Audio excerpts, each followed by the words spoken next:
members. Additionally, Williams commanded the orbiting laboratory for much of the expedition. And after a successful liftoff and separation from Falcon 9, Nick and Alexander made a short flight on board Dragon to the International Space Station in September. Both veterans of long-duration station missions, both Williams and Wilmore conducted spacewalks during their 9 months in space.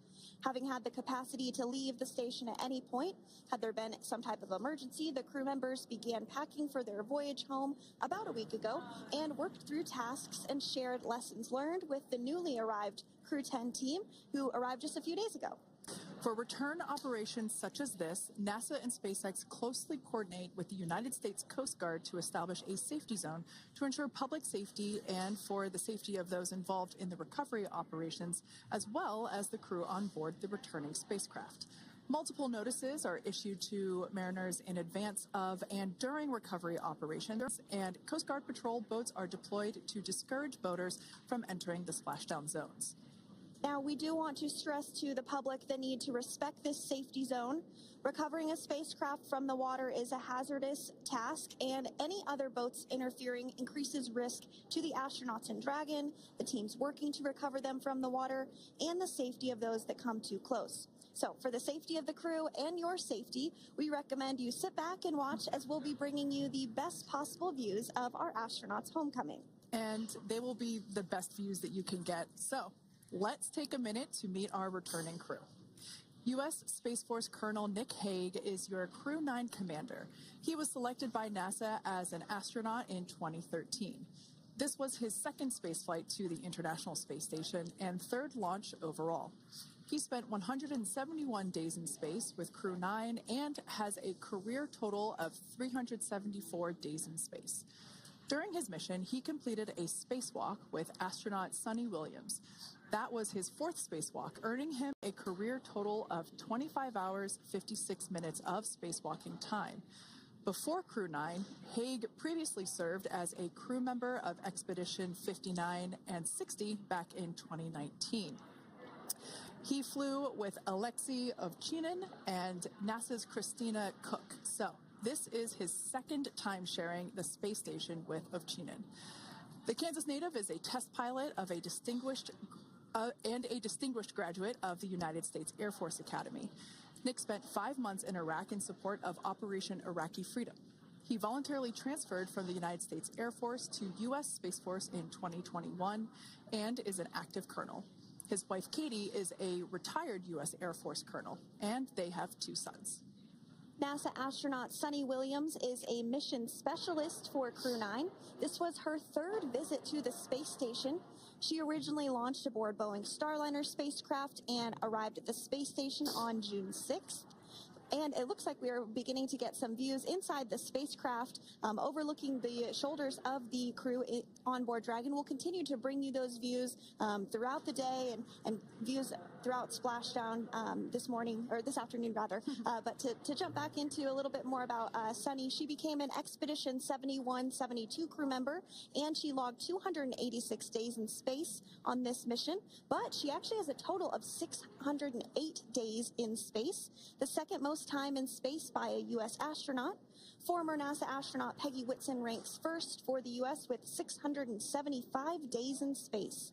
She conducted 2 spacewalks and has completed 9 over the course of her career for a total of 62 hours and 6 minutes of spacewalking time. She ranks 4th on the list of cumulative time spacewalking by a female astronaut. And she has flown on 4 different spacecraft types, including the Space Shuttle, Soyuz, Starliner, and now Dragon. Previously, she served on Expedition 14 and 15 in 2006 and 2007, and again with Expedition 32 and 33 in 2012. She's a retired U.S. Navy captain and is a proud graduate of the U.S. Naval Academy. NASA astronaut Butch Wilmore is also serving as a mission specialist today. This is his 3rd spaceflight and, just like Suni, logged 286 days in space. He conducted 1 spacewalk and completed 5 over the course of his career, earning him a total spacewalking time of 21 hours, 2 minutes. He's flown on 4 different spacecraft types throughout his career: the Space Shuttle, Soyuz, Starliner, and now Dragon. Previously, the Mount Juliet, Tennessee native served on STS-129 in 2009 and Expedition 41 and 42 from 2014 to 2015. Wilmore is also retired, a retired captain in the U.S. Navy. And Alexander Gorbanov is a third mission specialist serving on today's mission. Crew 9 was his very first spaceflight to the space station, earning him a total of 171 days in space over the course of his career. Gorbanov, along with Nick Hague, saw the arrival of 4 visiting vehicles and saw the departure of 4 as well. The duo orbited the Earth more than 2,700 times during their mission. Before his cosmonaut selection in 2018, Gorbanov worked as an engineer for a rocket space corporation and helped support cargo spacecraft launches from the Baikonur Cosmodrome in Kazakhstan. To prepare for upcoming events, Dragon is currently doing a couple of things autonomously. First, it's isolating the thermal control system fluid loops from the radiator. This system is what will help keep the internal temperature of Dragon very comfortable for Nick, Sunny, Butch, and Alexander during the reentry phase. Dragon is also initiating separation of the claw mechanism, which will terminate data, power, and fluid connections between the spacecraft and the trunk in preparation for that trunk separation that I mentioned earlier. Now, as we saw before, we are hoping to get more views inside of the Dragon capsule. We will bring those, of course. We want to see more of our 4 crew members. But now a bit more of the Dragon Freedom capsule. It has flown on several missions for NASA. It first launched April 27th, 2022. To the International Space Station on NASA's SpaceX Crew 4 mission. It was subsequently used for 2 private spaceflight missions to the space station for Axiom Space, Axiom Mission 2 in May 2023, and Axiom Mission 3 in January of 2024.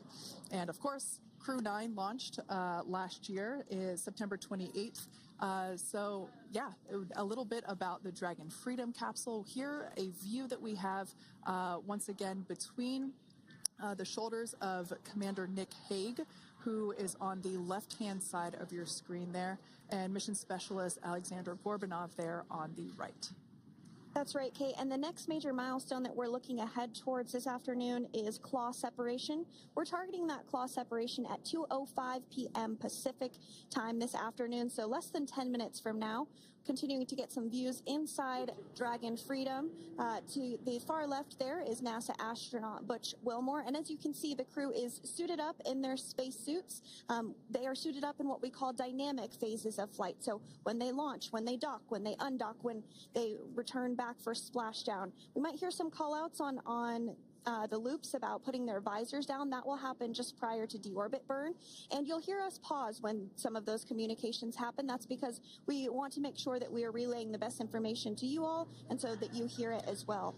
So if you do hear us pause, that is what we're doing. You also see they have their on there, and I know the gloves are pretty unique on the Dragon spacesuits, right? They're custom created? Yes, the spacesuit overall is custom fit for each astronaut.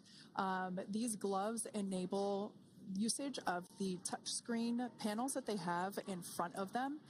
We can't see it from this view, but that view we saw earlier between Alexander Gorbanov and Nick Hague, that is a touchscreen. It allows the crew to monitor everything that Dragon is doing along with those tablets that they have there on their legs. So yeah, the spacesuit itself is intended to act as a mini spaceship, if you will, as once the visors are closed, it is able to maintain a pressure in the unlikely event of a depressurization event for Dragon. So there we can see those screens I was talking about. So there in the center, we've got the location tracker, as well as on the left-hand side, it's mapping out the operations that Dragon is executing. The crew has to remain well informed of all these things that Dragon is doing autonomously. That basically means that Dragon is flying itself.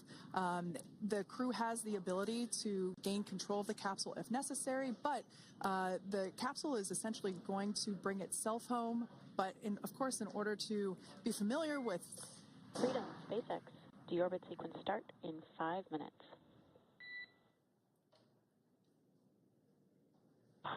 Freedom capsule. So we did hear that call out for the deorbit sequence start to begin here in 5 minutes. That call from the ground came from the core, or Crew Operations Resource Engineer here in Hawthorne, Mission Control just behind us, and that went up to Commander Nick Hague. He's going to be doing the majority of the communications during the flight downhill today through Splashdown, and they'll be communicating with the core all along the way. Now, we did mention that they are flying on Crew Dragon Freedom. The naming of spacecraft has gone all the way back to the very beginning of this human spaceflight program. This is a nod to Alan Shepard naming his spacecraft Freedom 7 during the Mercury program. And so the crew that first flew up on Freedom a few years ago had the opportunity to name this Dragon, and they named it Freedom. That was Crew 4 that was the first flyers on this spacecraft. It's also flown for Axiom Mission 2 and 3, and then, of course, today for Crew 9 as well. Yeah, actually, fun fact about this particular capsule, of those 4 missions that Sandra just mentioned, we have seen daytime splashdowns for 2 of those. Today will mark the third daytime splashdown. So there's something lucky about this particular capsule that gets daytime splashdowns. Nighttime is great because we can see even more clearly the capsule streaking through, but I personally love the daylight views because we really get even better views of the recovery team operations during that phase of the mission. Yes, absolutely. And if you follow along with our missions, you'll know that sometimes weather is a watch item when it comes to undocking and splashdown. We do splashdown in the water, so we want to ensure that parameters like wave heights and wind speeds and precipitation, lightning, all of that is looking good for the crew and the safety of those recovery personnel. And today the weather is just pristine. We got off of Space Station on the very first attempt, so I'm joking around and saying that it was because it was St. Patrick's Day and we got really lucky with the weather. I wouldn't disagree with that. Speaking of weather, we will be hearing from core probably around 2:20-ish. Typically, before we enter the period of loss of signal, or LOS, we will hear an entry briefing from the core, the Crew Operations Resource Engineer, and they will deliver important information like updated anticipated splashdown and loss of signal times to the crew, as well as the wave height and wind speed. So we'll be standing by to listen in on those. Like I said, that will happen shortly after, typically after trunk separation. I can't quite remember if it's before or after deorbit burn. It must be before. But in any case, we'll be hearing all of that coming from core. In fact, that individual is seated there in the room on your screen. That is SpaceX Mission Control in Hawthorne, California. That room is located just over our shoulders, and that is where Dragon operators are standing by on console, monitoring the progress of Dragon as it continues its way home. It's been, at the point of splashdown, it'll be about 17 hours since Dragon undocked from the International Space Station. The team there in Mission Control, there are multiple teams, in fact, and they cycle through shifts to ensure that everybody gets the required rest and sleep periods, just like the astronauts on board. And that Crew Operations and Resource Engineer is seated there in the room, and that, like Sandra said, is the primary voice that we will be hearing communicate from the SpaceX team to the crew on board. That's right. And so it looks like we're about 3 minutes or so from the claw separation portion of today's flight. The claw is a portion on the spacecraft that holds the trunk to Dragon. Following claw separation, we're going to jettison or remove that trunk because it's no longer needed. The trunk has solar arrays on it that provides power to the Dragon spacecraft. But now that we're beginning the reentry process, we need to go ahead and jettison that trunk and able to expose the heat shield, which is really going to do the heavy lifting as Crew 9 re-enters the Earth's atmosphere. They come in at 17,500 miles per hour, so they really need to ensure that that heat shield absorbs that heat, and there's... Deorbit sequence start.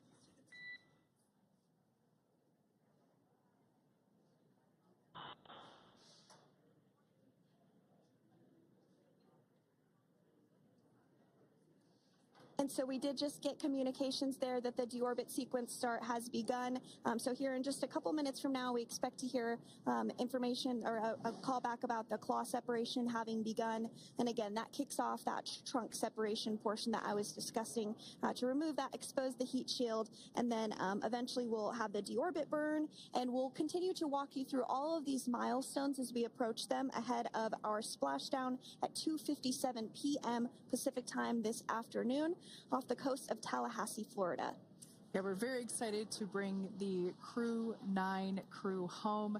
Sandra, we were talking about the trunk separation. That trunk is on a trajectory that will re-enter in the atmosphere and break up upon that re-entry. The heat shield itself is one of my favorite parts of the Dragon capsule. It is the workhorse of the re-entry phase. It will work to protect the Dragon capsule and the crew members on board during the re-entry phase as the temperatures outside of the capsule build up to, I believe, about 3,000 degrees Fahrenheit in excess of. And meanwhile, the interior of Dragon stays a very comfortable temperature. That heat shield does a lot of the work, and we'll see that plasma build up on the exterior of the capsule. As a result of the plasma that builds up, we will lose communications with the crew. This is known as loss of signal, or LOS. This is roughly a 10-minute period on average, even less than. I believe today it is probably about 6 or 7 minutes long. It kind of depends on the mission, and it happens for every Dragon capsule that re-enters the atmosphere. Due to that plasma buildup, we're not able to communicate or command the capsule, so we stand by while we wait to regain communication after we pass through that period of loss of signal and get what's known as AOS, or acquisition of signal. Continuing to stand by for claw separation, and then we'll look towards trunk separation. It'll be just about a minute or so after that. That happens pretty rapidly in succession. Some of our milestones will take a little bit longer throughout the day. For example, we will have a deorbit burn after that will take about 7.5 minutes and helps get Dragon set up in the right trajectory to splash down in the Gulf off the coast of Florida. So continuing to stand by for claw separation.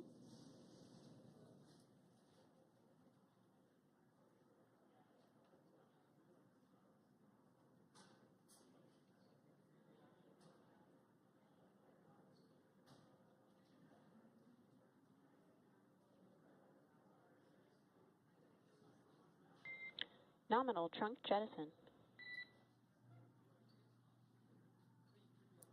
All right. Great news there. That trunk has been jettisoned from the Dragon capsule. So the claw was separated. That's the mechanism that connects the telemetry and power between the Dragon capsule and the trunk. In order to expose the heat shield underneath Dragon, we had to jettison that trunk, and so we just got confirmation that that has happened. So that is great news. Basically means that telemetry is looking good, and that the nitrox system is primed for cabin and suit cooling, and the heat shield, like I said, is now exposed and ready for atmospheric re-entry. The trunk served its purpose by gathering energy from the sun through its solar cells and converting that to battery power. Since we separated the trunk, we can't generate any more new power, but we really don't need to since we're coming home and Dragon has enough battery power already stored. Now up next, the final steps that Dragon will perform prior to re-entry: the slew, or the maneuver to deorbit burn attitude, and then the deorbit burn itself. This deorbit burn is the last time that the forward Dracos, which are the 4 thrusters located on top of the spacecraft under the nose cone, it's the last time that they will ignite. The deorbit burn will place Dragon on a precise trajectory to return to the splashdown zone off the coast of Florida, off the coast of Tallahassee, Florida, and that will last about 7.5 minutes once it starts. And so deorbit burn is targeted for 2:11 p.m. Central Time, so about 2 minutes from now. As we mentioned, it's going to last about 7.5 minutes, again, helping to get Dragon into the precise trajectory to ensure that splashdown occurs in the area that was calculated and where the recovery team is already in place, ready to support splashdown operations today. The recovery vessel Megan is the ship that is going to be utilized today, and we also have what is called fast boats that go out first to check the spacecraft and make sure everything is looking good before the recovery vessel Megan approaches. So that whole recovery process takes about an hour, I would say, from the time the crew splashes down to the time they're on the boat and the crew gets out of the capsule. And we'll continue to bring you live coverage through every step of the way today as Crew 9 returns home. Indeed. Now, let's take a little bit of a closer look at Dragon. One of the great things about being close to the space station is that we can use space station cameras to look at Dragon. But now that Dragon is on its way home, we don't have those external cameras. So here's an animation of what the capsule looks like. We've got the pressurized section, the capsule on the top, and the trunk or the unpressurized section on the bottom. That's where those solar panels that we manufacture in-house are located, soaking up the energy from the sun and turning it into power for the capsule. At the very top of the capsule is the nose cone. That is where the Dracos, the forward Dracos, are located. That nose cone is currently open, not closed like we saw in that animation. Once we get through the final maneuverings for the re-entry phase, we will close the nose cone capsule just before Dragon begins its atmospheric entry to protect that forward hatch there located along with those forward Dracos. So go ahead. Oh, that's right. I was going to mention that the nose cone does open shortly after launch, and it remains open the entire time that Dragon is docked to the International Space Station. So as an example for this particular spacecraft, Freedom, since September when it docked to the International Space Station, remains open that entire time, and here shortly it will close for the very first time since September. So quick recap of what Dragon has done in recent history here. We basically began preparations for re-entry known as the deorbit sequence. So Dragon released the trunk. As we said before, we separated the claw, we released the trunk. It next will slew to the deorbit burn attitude. Slew basically meaning maneuver, so it will position itself correctly to execute that deorbit burn. We want the heat shield side to be facing forward, or first, if you will. We want that to be the leading edge of the Dragon capsule, as that heat shield is meant to basically be an ablative material for the heat that it will incur. Once we complete that deorbit burn attitude slew, we will initiate the deorbit burn itself. That will last for several minutes, expecting that to be to start here any moment now, actually, and then it will go until about 2:18 p.m. Pacific time or 5:18 p.m. Eastern time. And I did hear confirmation that deorbit burn is underway. As we mentioned, it's about a 7.5-minute burn. So within the last 10 minutes, Dragon has jettisoned its trunk and initiated the deorbit burn just seconds ago. As mentioned earlier, for those operations, NASA and SpaceX closely coordinate with the United States Coast Guard to establish a safety zone to ensure public safety and for the safety of those involved in the recovery operations, as well as the crew on board the returning spacecraft. Multiple notices are issued to the mariners in advance of and during recovery operations, and Coast Guard patrol boats are deployed to discourage boaters from entering the splashdown zones. So we do want to stress to the public the need to respect this safety zone. Recovering a spacecraft from the water is a hazardous operation, and any other boats interfering increases the risk to not only the astronauts in Dragon, but the teams working to recover them from the water and the safety of those that may come too close. So for the safety of the crew, which you see there on your screen, your safety, we recommend you sit back and watch as we'll continue to bring you the best possible views of our astronauts' homecoming. Yeah, as I mentioned earlier, this deorbit burn is the last time that we will utilize our 4 forward Draco thrusters. Forward basically meaning at the top of the Dragon capsule. Dragon Freedom has not yet entered the Earth's atmosphere. This deorbit burn is what will line the vehicle up and put it on its final trajectory to the landing site right off the coast of Tallahassee, Florida. So basically, it is the last burn that the Dragon spacecraft executes and is what really locks it in for that precise landing. As you can see on your screen right now, Nick, Sunny, Butch, and Alexander are using their screens to keep tabs on the burn duration, the Draco firings, and trajectory details such as entry angle, spacecraft perigee, and how much distance remains until deorbit burn termination. As I mentioned earlier, Dragon is flying itself. So all the crew has to do is stay strapped into their seats and keep tabs on things. Although I must say, if I had one of those window seats, it would be pretty difficult to restrain myself. Now, with Nick, Sunny, Butch, and Alexander ready to deorbit and splash down back on Earth, they will be heading to one of 8 targeted sites supported by SpaceX and NASA. All of these sites are located off the coast of Florida, either in the Gulf of America or the Atlantic Ocean. Spreading the supported sites across multiple locations helps maximize the return opportunities for this mission and future crews, lowering the chance that we'll have to wave off due to bad weather. For those of you following along, you'll know that today's splashdown marks our final Dragon recovery on the East Coast. After 6 great years of successful recovery operations off the East Coast, we'll be moving all Dragon recovery operations back to the West Coast. And as always, NASA and SpaceX jointly select our splashdown location. And for today, the prime recovery site is off the coast of Tallahassee, Florida.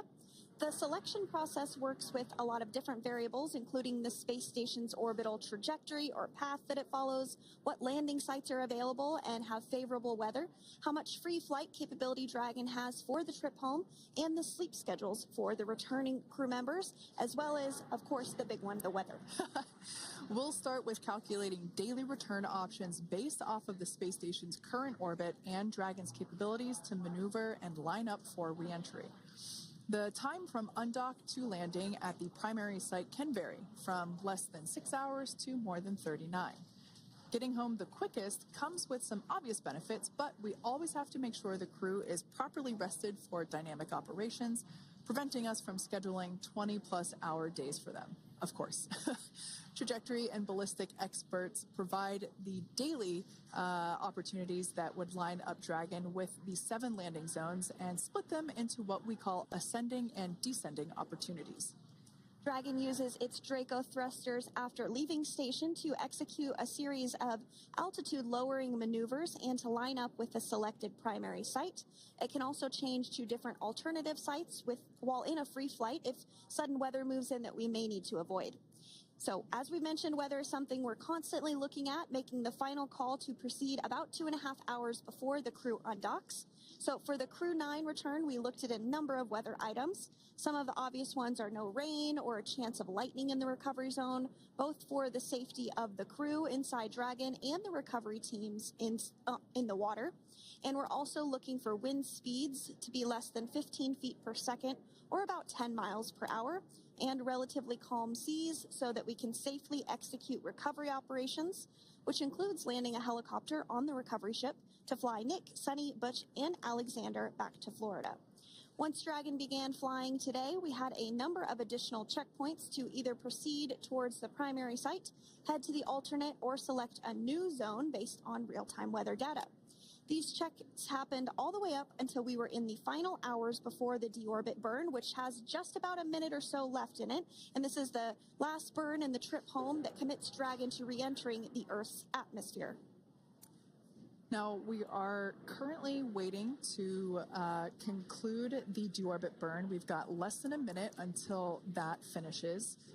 We will expect to hear a call out for nominal burn, which will confirm completion of that deorbit burn for Dragon Freedom. We can see images there from the touchscreen display panels that the crew utilizes in flight. We can see the visualization of exactly which one of the four forward Draco thrusters are firing. That's why you have kind of like a strobe effect there.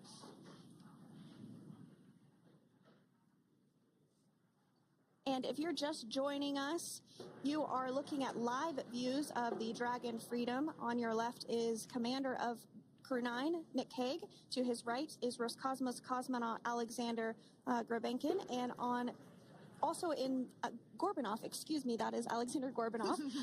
And then also in the capsule today is NASA astronaut Sunny Williams and Butch Wilmore.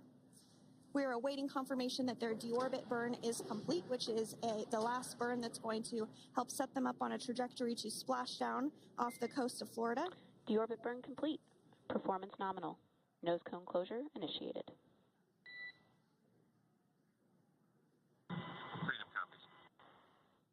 All right, excellent news there. We heard the words we were looking for, nominal burn. So that means that deorbit burn was successful and nominal, meaning as expected. And we're now beginning to close the nose cone in preparation for atmospheric reentry. So in the background, Dragon is currently inhibiting those forward bulkhead Draco thrusters that we just used to complete the deorbit burn, ensuring it's safe to latch the nose cone shut for reentry. Also, the vehicle has initiated the nitrox suit purge, which will help keep Nick, Sunny, Butch, and Alexander cool and comfortable during reentry, which is coming up in about 20 minutes from now.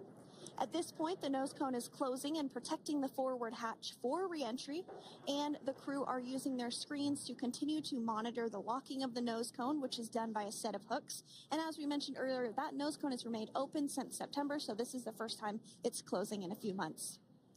Yeah, that's absolutely right. Now, we will be expecting, as I mentioned before, an entry brief from SpaceX Core. Again, that's the crew operations resource engineer who is seated in that room that you see there on your screen. That entry brief will provide updated times for anticipated splashdown as well as the loss of signal or period of LOS. And that briefing will also give us information such as wind speed and wave height at the expected splashdown location. But all in all, everything has been great today. All events have been executed on time as expected, and we are looking forward to a splashdown of the Crew 9 crew at about 5:57 p.m. Eastern Time or 2:57 p.m. Pacific Time. Between now and then, things are going to start moving quite quickly. In fact, if anything, this will have seemed like the slower part of the reentry phase. We're going to go through, like I said, that period of loss of signal or LOS. That period is a few minutes long where we are unable to communicate or command the capsule due to the plasma that builds up on the exterior of the capsule. That period, like I said, lasts for a couple minutes. You will start to hear SpaceX Core hail the Crew 9 crew a little bit earlier than expected because we, in the past, have actually regained communications a couple minutes earlier than initially anticipated. So we'll go through that period of loss of signal, that entry period, that specifically when the Dragon spacecraft is re-entering through the atmosphere. Approximately at about 18,000 feet when the capsule is traveling at 350 miles per hour. We will see our first views of parachutes for the day. It's one of my favorite moments of return sequences is when we get to see the drogue parachutes. We'll see the drogues come out. Those drogues will help slow the vehicle down to about 119 miles per hour. And then that is when the main parachutes will come out from the Dragon spacecraft and then ultimately end in splashdown. And we are hearing confirmation that the nose cone is closed and everything was nominal or as expected with that closure. So as we begin the second half of entry, Dragon is now beginning to inject cooled nitrox into the air being delivered to the spacesuits worn by Nick, Sunny, Butch, and Alexander. Again, this is what will allow the crew to remain comfortable while external temperatures reach 3,500 degrees Fahrenheit as they re-enter the Earth's atmosphere. So the heat shield is pointing forward, leading Dragon to the landing site. Yeah. Now, speaking of the heat shield, Dragon's primary heat shield is comprised of PICA 3.0, which stands for Phenolic Impregnated Carbon Ablator. The first-gen PICA was initially developed by NASA for studying and sampling comets within our solar system.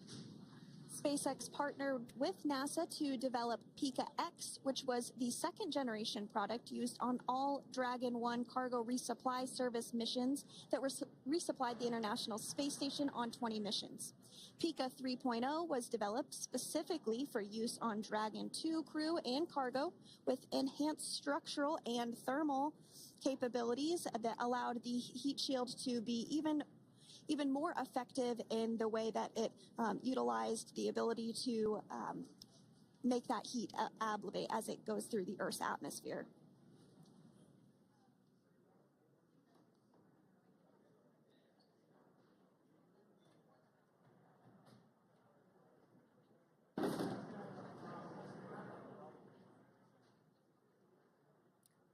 The remainder of Dragon is composed primarily of a SpaceX proprietary ablative material. It's another class of thermal protection which is lighter weight versus PICA and protects the underlying composite structure during reentry to ensure the structural capabilities are maintained.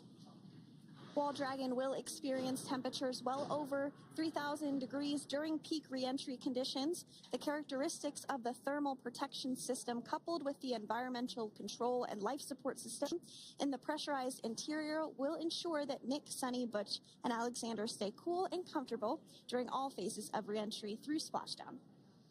Now, if you've just recently joined us, we hope to regain views of our crew members inside Dragon Freedom, but we don't have those available at the moment due to ground station coverage. So we will bring those back to you as soon as we can. Now, after Dragon Freedom has re-entered the Earth's atmosphere, a series of parachutes will deploy to slow the crew's descent. First will be the 2 drogue parachutes, followed by the 4 main parachutes, and those will guide Dragon to its first contact with Earth since it launched back in September. Dragon will automatically deploy these parachutes when different pressure and positioning sensors on the spacecraft detect that they're at the right speed and altitude. Vehicle velocity at drogue deploy is approximately 350 miles per hour, and they deploy at about 18,000 feet.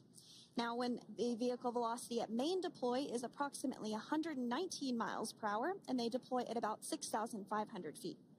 When Dragon splashes down in the water, the vehicle velocity will be about 16 miles per hour, so you can really see how those parachutes help to slow down the crew inside the capsule. The highest G-load the crew is expected to experience today is about 3 to 5 Gs. Yeah, when you think about really fun roller coasters, they're about in that range. So I'm sure that our crew on board will be well equipped to experience those Gs. It's nothing for them. They go through much more intense training. And so we are continuing to make our way through a number of milestones today. We did have trunk separation. Freedom, SpaceX. Nose cone is secure for entry. Freedom copies.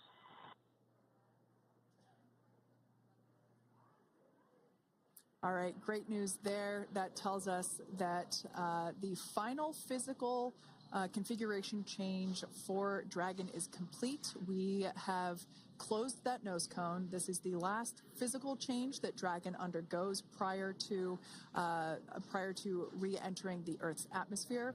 It's important that that nose cone is completely closed because underneath it is not only where the 4 forward Draco thrusters are located, but it's also because that is where the forward hatch is located. That is the hatch that is utilized for the crew to ingress and egress from the station while it is docked on board. And since our capsules are flight proven and we reuse them on future space flights. We want to make sure that all of the integrity of that hardware remains intact. So that nose cone is successfully closed, and we're going to start moving pretty quickly here. As I mentioned before, we'll go through loss of signal.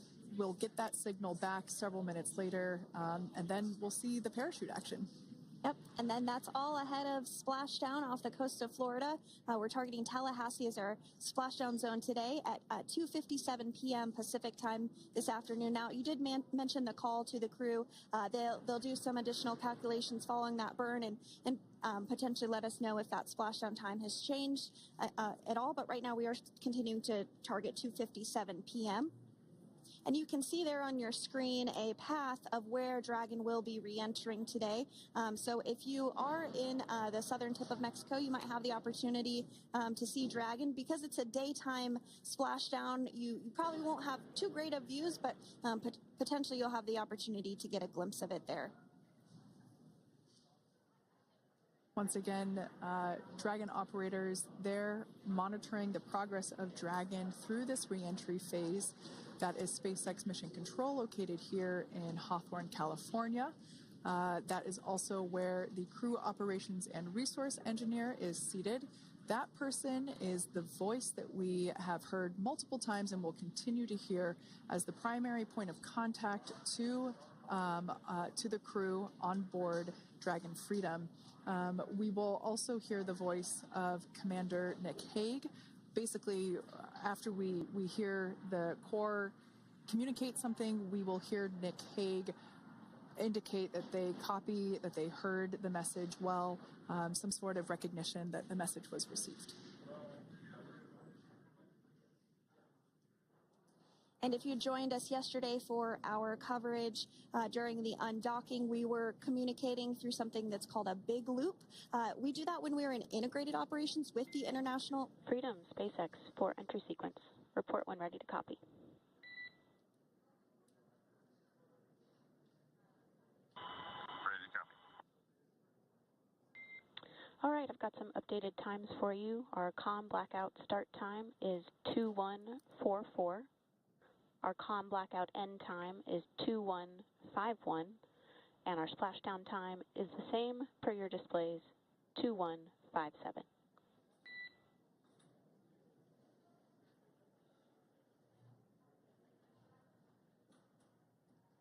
Okay. Understand comm blackout start 2144, stop 2151, splashdown per display. That's a good readback. And with that, please report when tablets are secured behind the elastic bands, restraints are tight, and visors are down.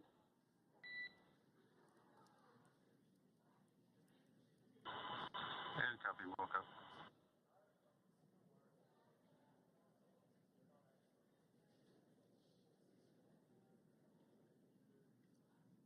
And with that communication from the Corps or Crew Operations Resource Engineer here in Hawthorne to Commander Nick Hague of Crew Dragon Freedom, we did hear that the loss of signal period is still at 2:44 p.m. Pacific, but we had a 1-minute adjustment to the acquisition of signal. That's going to now be at 2:51 p.m. Pacific time. However, our splashdown time remains the same at 2:57 p.m. Pacific time this afternoon off the coast of Tallahassee, Florida.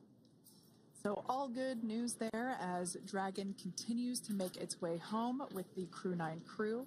As we've mentioned before, we are splashing down on the Gulf Coast. We have ability to splash down on either side of Florida, but the location site just outside of Tallahassee, Florida is the site that was selected today due to best recovery conditions. And as Sandra mentioned before, weather is always a watch item, but everything is looking great for that particular recovery location. So I'm sure once we start getting views from the recovery vessel, I have a feeling it's going to be a pretty beautiful afternoon. And we did mention that, of course, this is a daylight splashdown, so we should be getting some great views.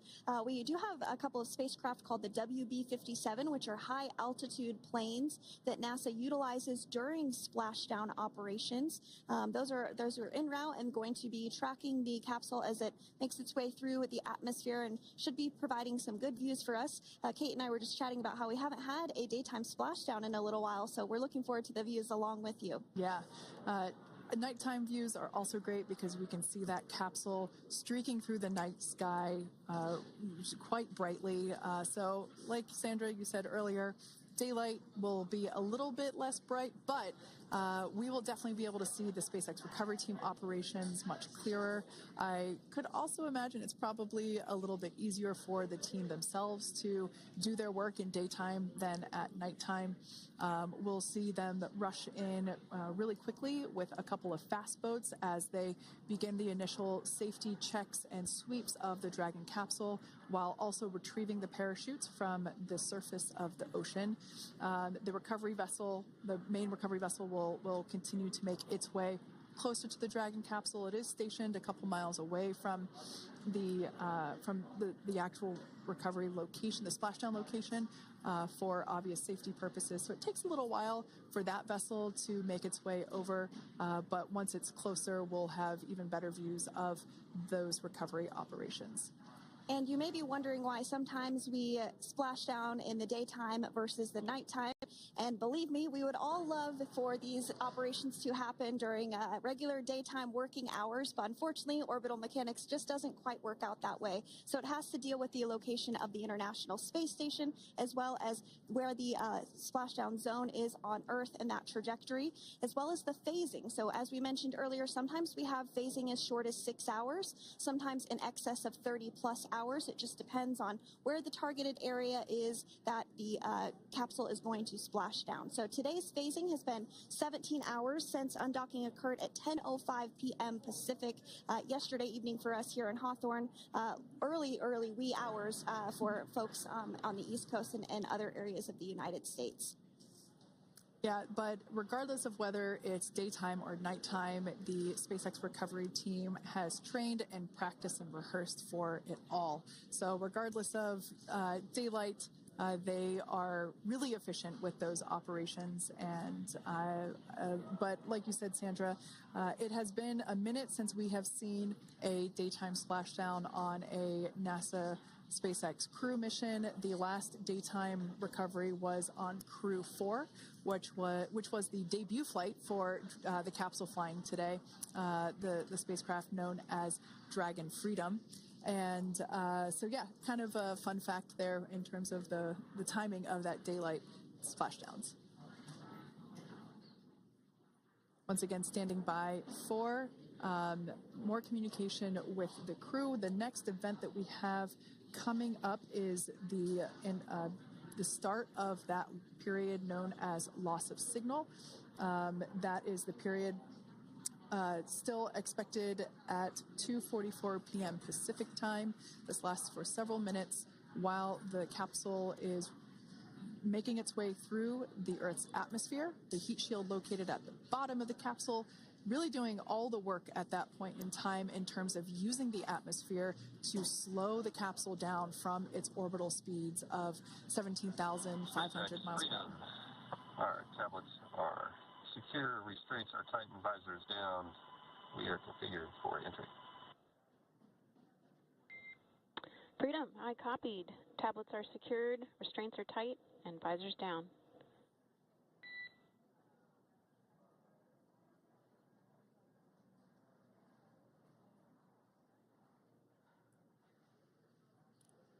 All right, great news there in terms of continuing to make progress. That back and forth communication we heard was just letting Core know that per their instructions, Crew 9 has now put away everything that was necessary in order to begin the re-entry, including those tablets that were located on their legs. Those are now stowed away. They've tightened that safety harness that we see there, and the visors are now down. So with all that being said, let's take a minute to meet our returning crew. U.S. Space Force Colonel Nick Hague is your Crew 9 commander.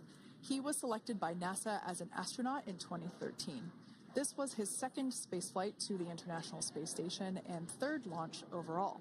He spent 171 days in space with Crew 9 and has a career total of 374 days in space.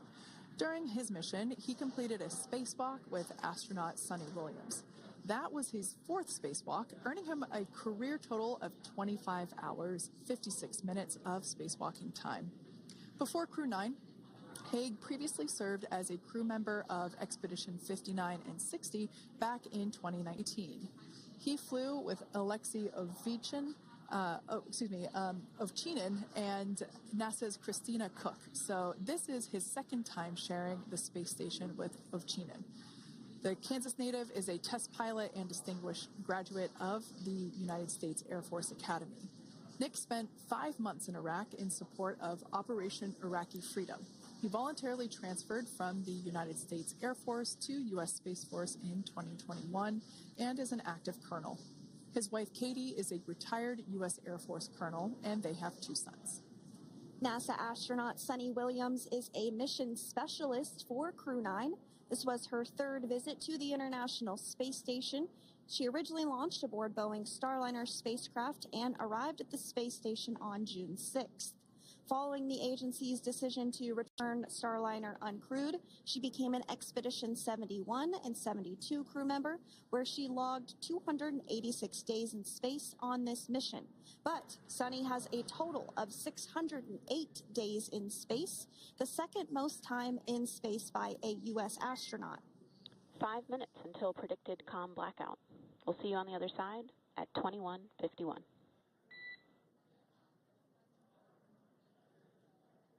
Talk to you soon. And with that call out from the Crew Operations Resource Engineer to Commander Nick Haig, letting them know that everything is looking good ahead of the loss of signal period. We will see the crew on the other side of the loss of signal period at 2:51 p.m. Pacific time this afternoon. Continuing on about Suni Williams, who has a total of 608 days in space, the second most time in space by a U.S. astronaut. Former NASA astronaut Peggy Whitson actually ranks first for the U.S. with 675 days in space. Suni conducted 2 spacewalks and has completed 9 over the course of her career for a total of 62 hours, 6 minutes of spacewalking time. She ranks 4th on the list of cumulative time spacewalking by a female astronaut, and she has flown on 4 different spacecraft types, including the Space Shuttle, Soyuz, Starliner, and now Dragon. Previously, she served on Expedition 14 and 15 in 2006 and 2007, and again with Expedition 32 and 33 in 2012. She's a retired U.S. Navy captain and is a proud graduate of the U.S. Naval Academy and was the first astronaut to run a marathon in space. Pretty awesome stuff. Now, NASA astronaut Butch Wilmore is also serving as a mission specialist today. This is his third spaceflight and, just like Suni, logged 286 days in space. He conducted 1 spacewalk and completed 5 over the course of his career, earning him a total spacewalking time of 21 hours and 2 minutes.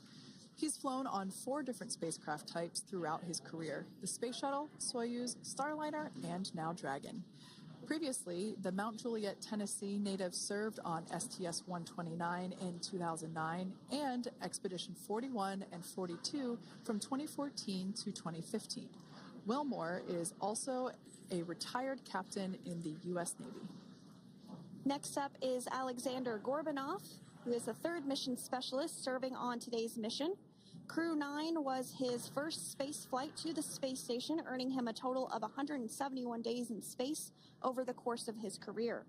Gorbanov, along with Nick Haig, saw the arrival of 4 visiting vehicles and saw the departure of 4 as well. The duo orbited the Earth more than 2,700 times since September.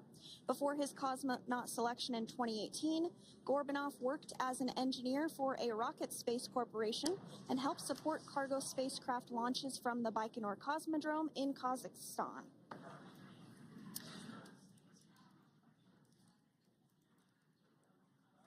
So if you are just joining us, we are continuing to bring you live coverage of Crew 9's return to Earth following their mission aboard the International Space Station, where they completed science and research investigations.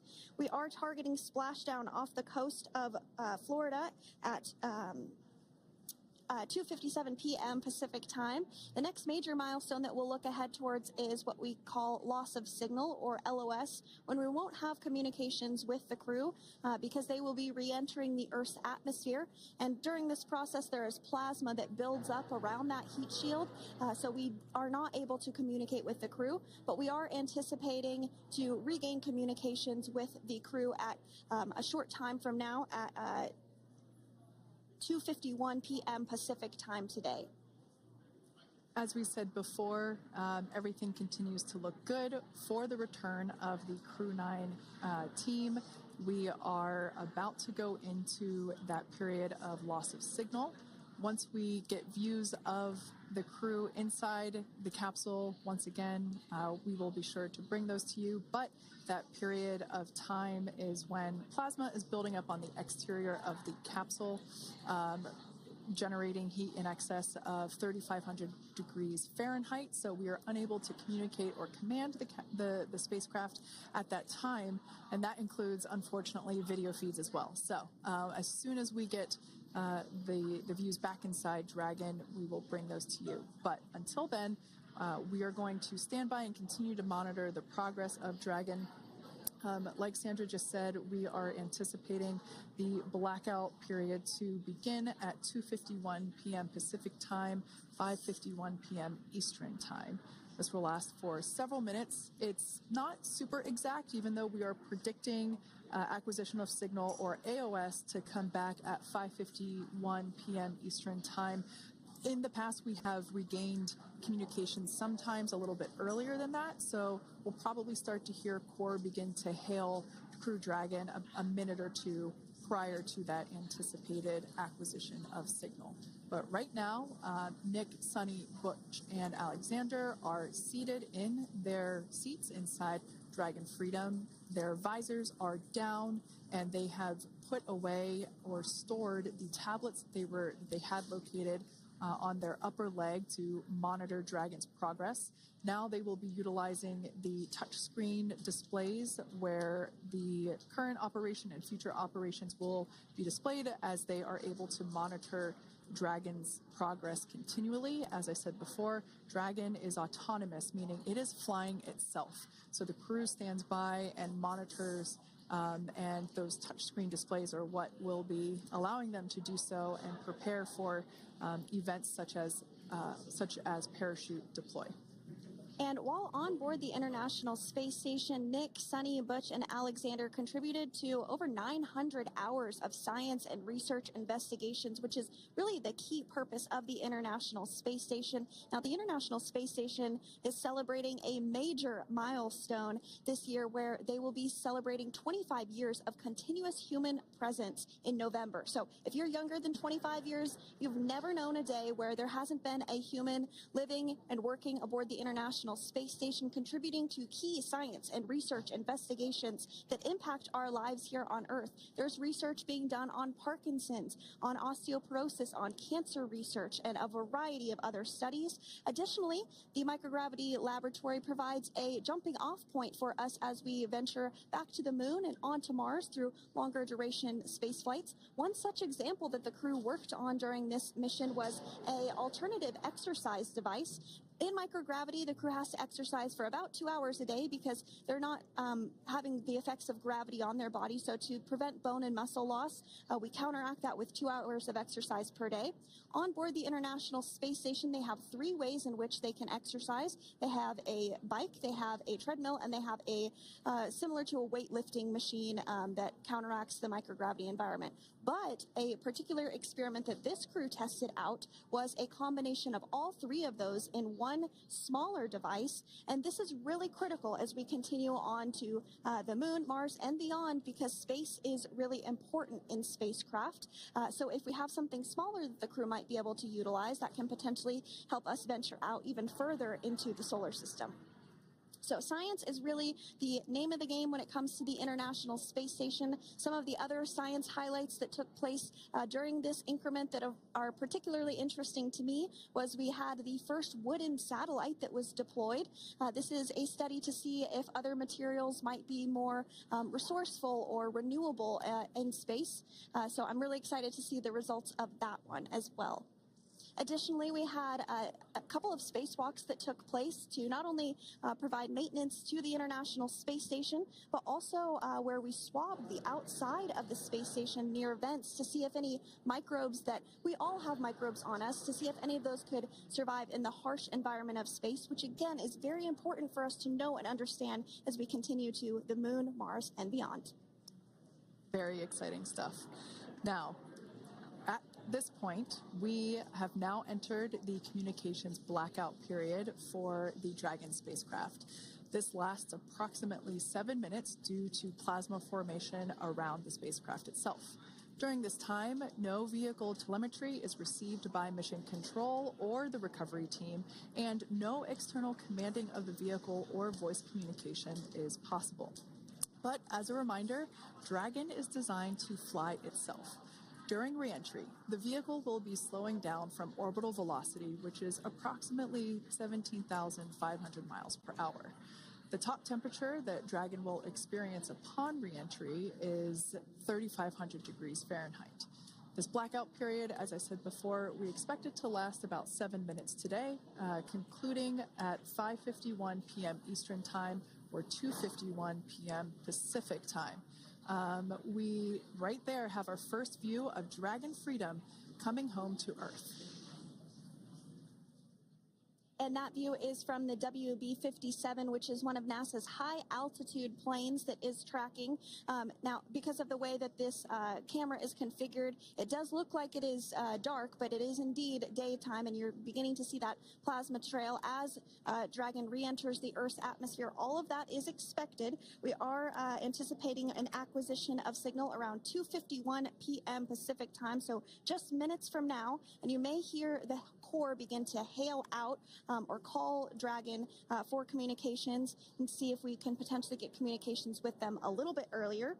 Following this, we'll have two events in rapid succession. We'll have the drogue parachutes deploy at 2:53 p.m. Pacific, followed by the mains just 1 minute later at 2:54 p.m. Pacific Time, ahead of a splashdown at 2:57 p.m. Pacific Time off the coast of Tallahassee, Florida.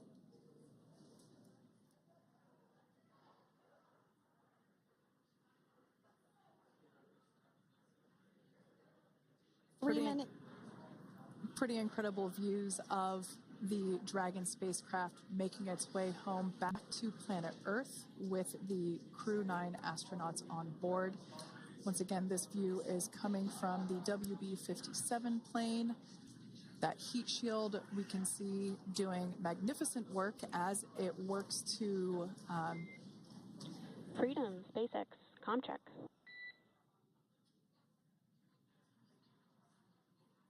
All right, we're going to start hearing the SpaceX Crew Operations Resource Engineer. SpaceX Freedom is with you. 4.6 feet. Enjoying the ride. Copy that, Freedom. Great news there from Commander Nick Hague reporting back. We see a healthy flight computer. Expect automated chute deployment. Freedom copies. Like we said before, things moving very quickly as Dragon Freedom makes its way home. Next event coming up will be deployment of the drogue parachutes. This occurs around 18,000 feet. GPS has converged. Expect nominal altitude for drogue chute deployment.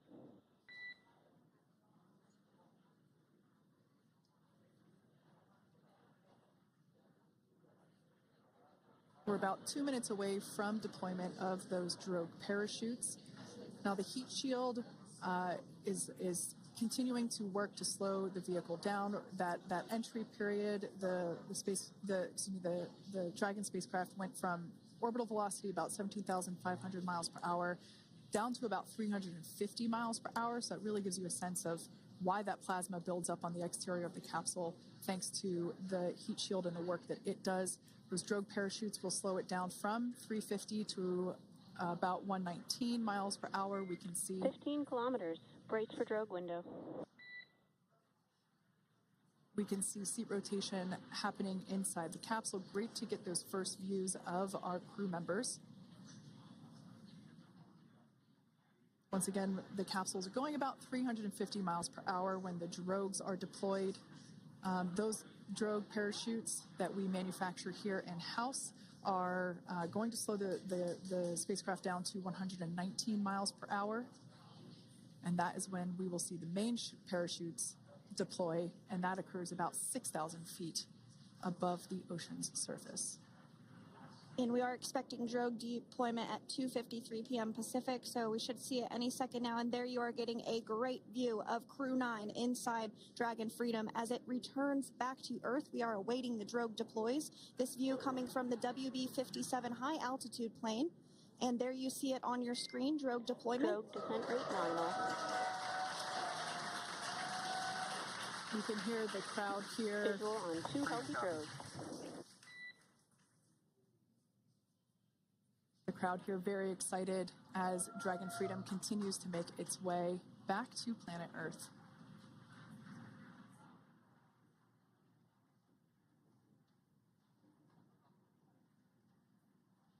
Next up, we'll stand by for the main deployment of the parachutes. The mains are quite a bit larger. You'll be able to notice the difference on your screen once they deploy, and they continue to ensure that the Dragon spacecraft slows down even further. As we mentioned, Freedom will be traveling 16 miles per hour when it splashes down off the coast of Tallahassee, Florida, here at 2:57 p.m. Pacific time this afternoon. And there we go. We have visual on 4 healthy mains. That view was from inside. Freedom copy. That view was from inside one of the buckets where the parachutes are located. So we see a great view there of the reefing on those parachutes. And as those main parachutes begin to inflate fully, 4 beautiful, healthy mains. Now awaiting visuals of Splashdown. Freedom, 1,000. We'll start to hear Commander Nick Hague. Copy, 1,000. As we heard right there, Commander Nick Hague will be calling out the altitude of the Dragon capsule from here on out. Landing in water is simpler and provides more margin against unlikely parachute issues. You can see those parachutes continuing to slow the Dragon capsule down. And if you're just joining us, you're looking at 800 meters. a live view of Crew 9, just minutes away from splashing down off the coast of Tallahassee, Florida. Splashdown 2 minutes from now at 2:57 p.m. Pacific. We do have 4 healthy mains really doing the job there. Just breathtaking views of a calm, glass-like ocean off the coast of Tallahassee, Florida. Crew 9 just minutes away from splashing down. This is really such an incredible shot. Copy, 600. That was a live view from our recovery vessel, Megan, which is stationed a couple miles away from the splashdown site. We can see the crew there using their restraints as resting places for their arms. They were just in space moments ago, so their arms were able to float freely. 400 meters. This is a gorgeous bluebird day here that we have for the splashdown of Crew 9. It's incredible to think that the Dragon capsule just minutes ago was going over 17,000 miles per hour and now gently coasting to a soft splashdown. 200. Copy, 200 meters. Brace for splashdown.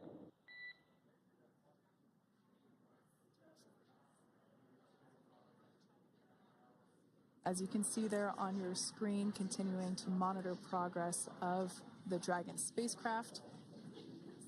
And we're going to stand by for splashdown located in the Gulf of America off the coast of Tallahassee, Florida.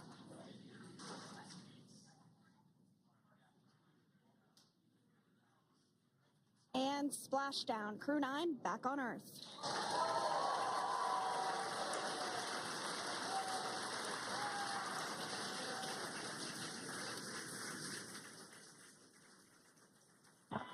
And SpaceX Freedom, Splashdown. Good main release. Copy Splashdown. We see main chutes cut. Nick, Alex, Butch, Sunny, on behalf of SpaceX, welcome home.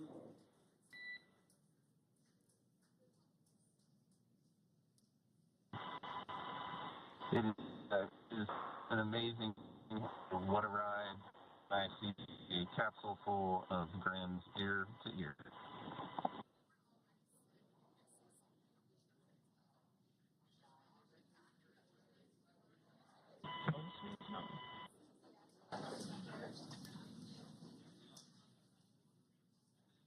And as you can see on your screen, we have visual confirmation of Splashdown. Dragon Freedom has returned home, and NASA astronauts. System safety verifications are in progress. We'll report back when recovery personnel are en route.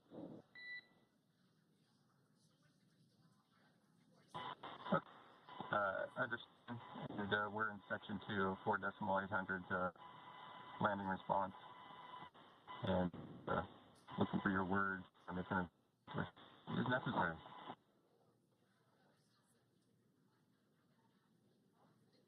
In the distance, we can see the recovery vessel making its way. Copy, you're in section 2 for the environmental assessment in 4.800. That is not necessary today. Understand.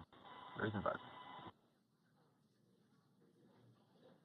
So we will continue to have communications between the Corps and Nick Hague, the commander of Crew Dragon Freedom, which just splashed down 2 minutes ago off the coast of Tallahassee, Florida.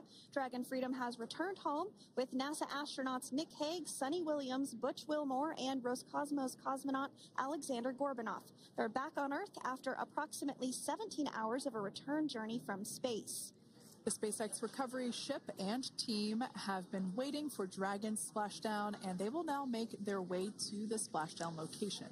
The teams have been ready and waiting about 3 nautical miles away, so it's going to take them about 30 minutes or so to make their way to SpaceX Freedom. Pretty sure we're in stable 1. Copy, stable 1. We see the same. It's going to take about 30 minutes for the recovery team to make their way over to Nick, Sunny, Butch, and Alexander, who are still seated and secured inside that Dragon spacecraft there on your screen. Incredible views there of that thermal protection system, or TPS. That Dragon capsule was pristine, white color before it departed the station, and we can see how the reentry phase, the thermal protection system did its job. Now, if you're wondering what that hole, that like bucket area is, that is underneath the side hatch. That is where the main parachutes were stored. So when we saw the Dragon capsule docked at station, it looked very different. The panel that protects and covers the main parachutes, that was still intact, as well as the panels that enclose where the drogue parachutes are located. We can see those fast Freedom. boats. SpaceX is go for recovery personnel to approach. Expect personnel alongside in the next few minutes. Freedom copies.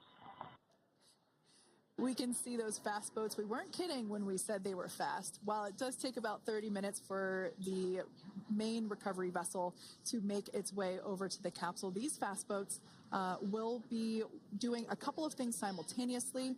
A couple of them are going to be working to retrieve the parachutes that you see in the background there of this drone shot. Those parachutes will be retrieved from the ocean surface. We want to make sure we are able to pull those out.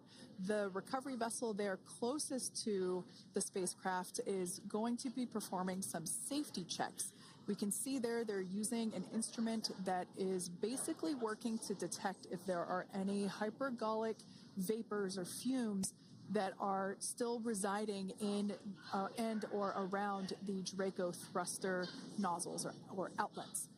The hypergolic fuel, which is necessary for on-orbit burns to maneuver the spacecraft. Unfortunately, those hypergolics are unable to be breathed. They are toxic, and so this team here is doing those initial safety checks to make sure that it is safe for the rest of the recovery team to approach the spacecraft. They're also checking to make sure that any residuals from the pyros are safe and are not going to cause any issues. We can see the team working their way around the spacecraft to do these basically these sniff tests on all of those Draco thrusters. And as we continue to await the recovery of our Dragon spacecraft with NASA astronauts Nick Hague, Sunny Williams, Butch Wilmore, and Roscosmos cosmonaut Alexander Gorbanov inside, Dragon has autonomously completed several steps to safe itself following splashdown. We are continuing to see Dragon in what is known as stable 1 configuration. That's kind of the ideal configuration following splashdown. It's upright, and the Dragon capsule is in the right configuration for it to be hoisted into the recovery vessel Megan, which you do see a little ways off in your screen approaching. Dragon will continue to remain live on air with you through that recovery process, all the way through the point where the crew is extracted from the Dragon spacecraft.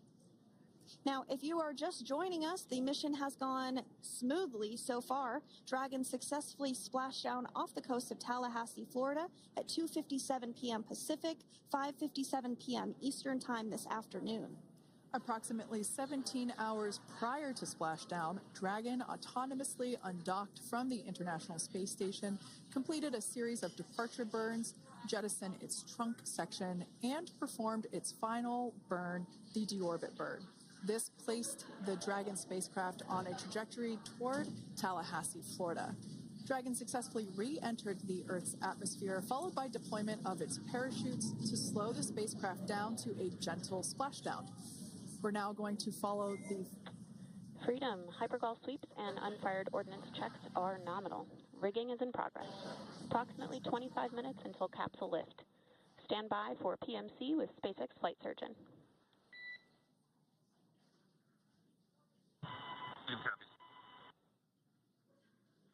And so what we did just hear there was communications that those hypergol checks were complete. They didn't find any of that upon those checks, so we'll continue to move through the timeline. Next up is a process called rigging, which you see happening right now on your screen. This is when a SpaceX recovery personnel actually works to climb aboard the capsule and work through procedures ahead of lifting onto the nest of the recovery vessel Megan. We heard it's going to be about 25 minutes or so until that lift actually takes place.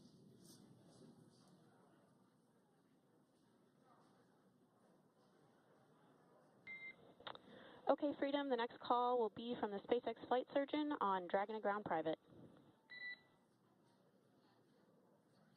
Understand. Thank you. callouts there indicating that the crew will have the opportunity to do a quick check-in with the SpaceX flight surgeon.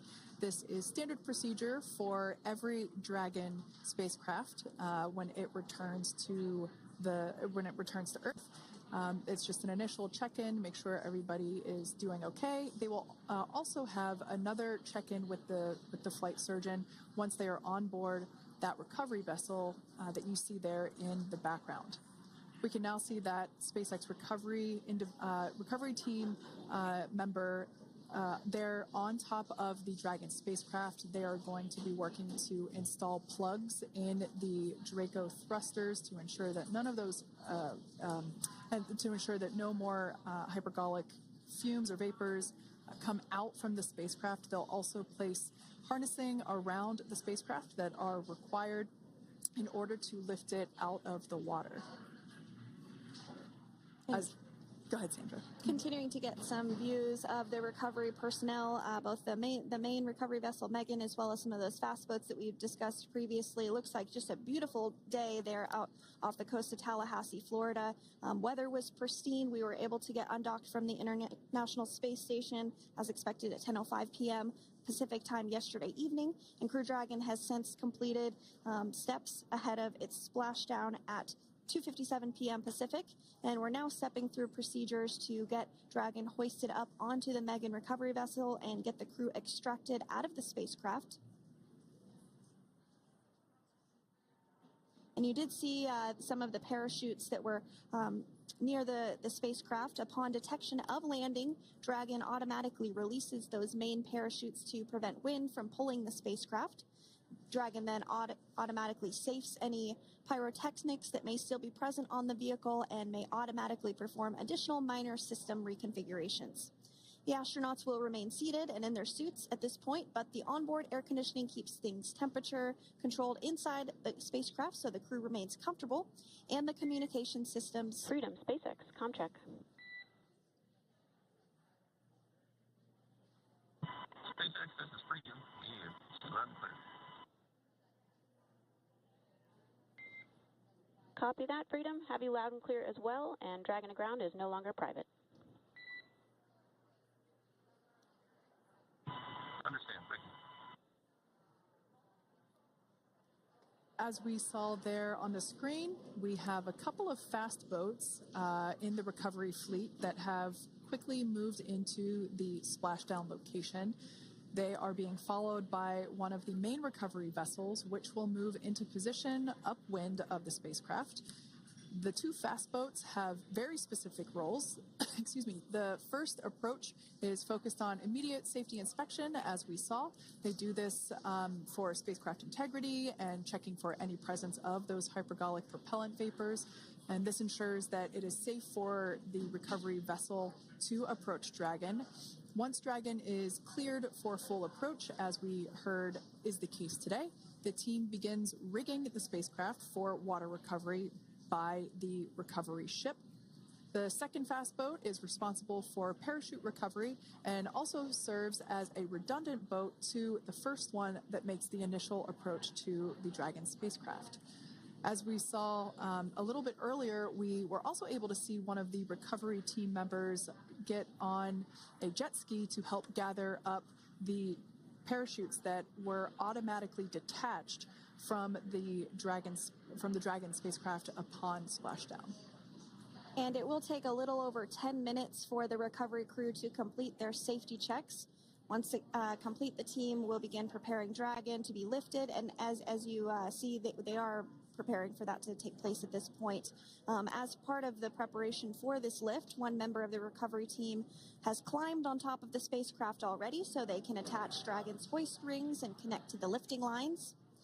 It will take us less than an hour to raise Dragon to the recovery boat and remove the crew from the spacecraft.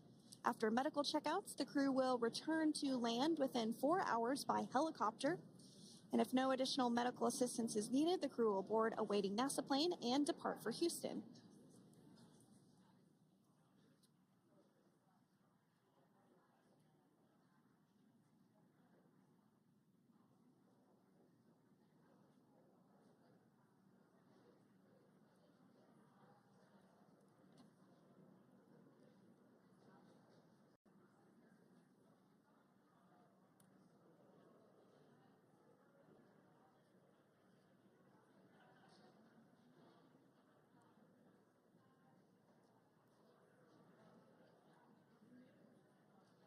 And as we continue to await Dragon to be hoisted up onto the ship, we have a very special treat. NASA Public Affairs Officer Jaden Jennings, who is actually on the recovery vessel and had a bird's eye view of the splashdown today. Jaden, how are you? How was the view from the recovery vessel? Hi, Sandra. How do you hear me? I've got you loud and clear, Jaden. It's so great to hear you. Awesome. So Splashdown, Sandra, was nothing Freedom, short of be advised. spectacular. We are transitioning the forward link. Comm will be unavailable for approximately 5 minutes. Freedom comes. Thanks so much, Jaden. We did just have some communications letting us know that we'll have about a 5-minute period where we won't be able to hear from the crew. So please go ahead, tell us, how was the view from the recovery vessel? Absolutely. Yeah, I was mentioning earlier, Splashdown was nothing short of spectacular. And we were stationed about 1.5 nautical miles away from the splashdown zone and had great visuals here on the recovery vessel Megan. We actually saw a little of the smoke trail as the spacecraft was coming in, and then moments later we spotted those drogue chutes, and this was quickly followed by 4 healthy white and orange main parachutes. We then tracked Dragon all the way down as it slowly propelled into the ocean, and I think I speak for all of us on the ship when I say a new core memory was made today, and we are looking forward to having Crew 9 on board with us a little later. Jaden, that is amazing. Now, obviously, we are watching it here on camera, and the landing conditions look pretty good, but how was it from your perspective? What is the sea state out there? Absolutely. Absolutely. So we've had optimal conditions for Splashdown, and today it is sunny and 63 degrees outside right now with clear skies, light winds, and calm seas. The sea looks absolutely beautiful right now, and light blue with the sun reflecting from it. And Kate, I think the crew's going to like what they feel weather-wise on this picture-perfect day for Splashdown off the coast of Tallahassee. Thanks so much, Jaden. It certainly looks like a beautiful day. Can you tell us a little bit about the journey of the recovery forces to get to this point? Sure. So one unique aspect of this recovery was the onboard training on station conducted for Butch and Sunny to ensure they were ready to return on a Dragon spacecraft. That training covered all aspects of their return, including nominal and contingency departures, the orbit burn, splashdown, and post-landing ops, which is what this team is preparing for now. As for the recovery teams themselves, we started the day taking a series of helicopters out to the vessel, and as standard, the recovery director and crew support teams were on that first helicopter out and took the time to get everything prepared on the ship. About 2 hours before splashdown, they deployed those fast boats and jet skis into the water. I was actually on the second helicopter out, and we were on the vessel about an hour and a half before splashdown and landed on top of the helicopter pad on the Megan. And the teams have been working diligently across their respective disciplines this week, executing what can only be described, in my point of view, as a logistical masterpiece, just ensuring every detail has been in place for Crew 9's return. That is such great news. I'm so glad that you're able there to experience it in person. Now, can you tell us a little bit about what's next to retrieve the crew for the recovery personnel on board? Yeah, Kate. So coming up next, Dragon will be hoisted into the on-deck translation system, or the nest, at the aft end of the ship, and then will be translated pretty quickly towards that egress platform. We'll perform another series of safety checks as final precautionary measures just to make sure there are no hypergolic vapors present before opening that side hatch. And then once that side hatch of the spacecraft is open, the crew will be assisted out of the capsule one by one from NASA and SpaceX. Freedom, SpaceX, ComCheck. Freedom's got you loud and clear. Thanks, Nick. Got you loud and clear as well. We have completed our forward link transition.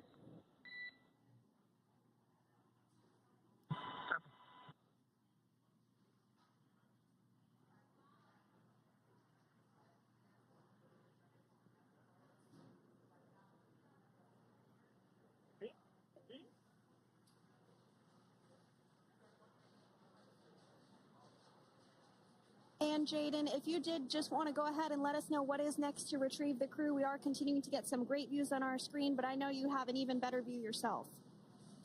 Oh, yeah, Sandra, this view is absolutely unbeatable. So just to kind of finish off what I was saying is once that side hatch of the spacecraft is open, that crew will be assisted out of the capsule one by one from NASA and SpaceX medical personnel, where they will then head to the med bay. And after those medical checks, they will get on that first helicopter out and arrive at the airport, where they will then board a NASA plane and then head back to Houston, Texas at the Johnson Space Center to begin their post-flight period. And we're eager to see the Crew 9 astronauts back on Earth, and we'll keep you updated on every moment of this process. With that, I'll toss it back over to you guys in Hawthorne. Thank you so much. That was Jaden Jennings, NASA Public Affairs Officer, who watched Freedom splash down firsthand from the recovery vessel Megan. Thanks so much, Jaden. So we are continuing to get these great views on our screen here of Freedom. As we mentioned, at Splashdown at 2:57 p.m. Pacific time off the coast of Tallahassee, Florida. The recovery personnel are continuing to step through procedures to hoist Dragon onto the recovery vessel Megan there, which is now coming into view. You can see just how close Megan is at this point, and that's that helicopter pad that Jaden was just discussing, where the crew will fly off of onto the coast of Florida, and then eventually they'll fly back to Houston. Just underneath that helicopter pad is that translation deck where we will see the nest once it is loaded up with the Dragon spacecraft on board. The nest will be translated to the forward end of the recovery vessel, and that is where our Crew 9 team members will egress from the Dragon spacecraft. Now, here on your screen, we can see dolphins, actually, who want to come and play with Dragon. Now, one of the fast boats there in place, working to assist the recovery team member. It's incredible. I just love these views. We really see them even better in daytime, but just seeing the recovery team work in tandem to step through each step, to step through each operation. Obviously they're getting quick assists from the honorary part of the recovery team, those dolphins in the water there. Now, the recovery team member that is crawling around the Dragon spacecraft, earlier we saw a view where it was like a spider monkey pose. We can see that individual now standing in the bucket where the main parachutes were stored while Dragon was on orbit. Obviously, those main parachutes were utilized for Splashdown today. They were deployed and cut from the Dragon capsule, and one of the other fast boats of the recovery team working to pull those out of the water. Now, the recovery team member that is there working on top of the Dragon capsule, earlier we saw that person performing safety checks. Now we can see some harnessing being placed around the capsule. This harnessing is what will be used to lift the Dragon capsule out of the water and onto the recovery vessel. Wow, we got a cute little pod of dolphins. It wasn't just one or two. I mean, that water just looks beautiful. We had ideal splashdown parameters today. Obviously, wave height, ne'er a concern. The weather is beautiful, as Jaden mentioned, in the 60s, sunny.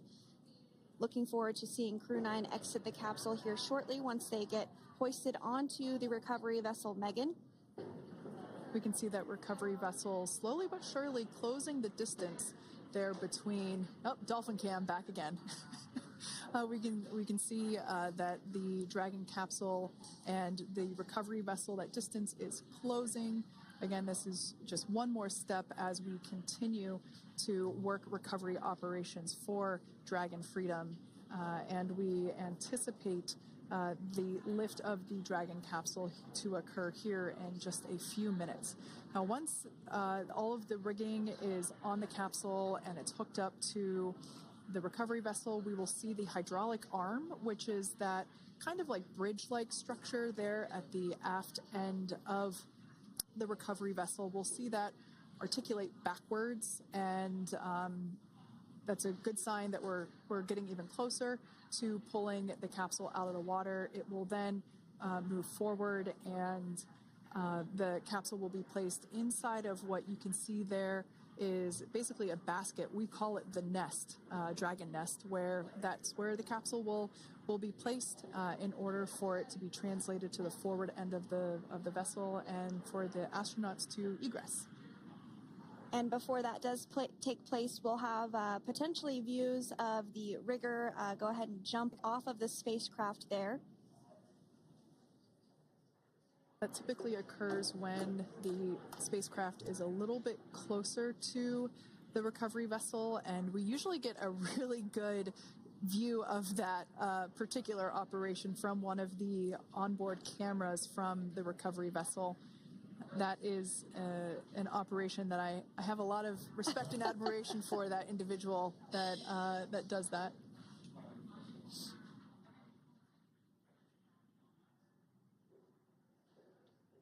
So again, Dragon continuing to get closer and closer to the recovery vessel Megan.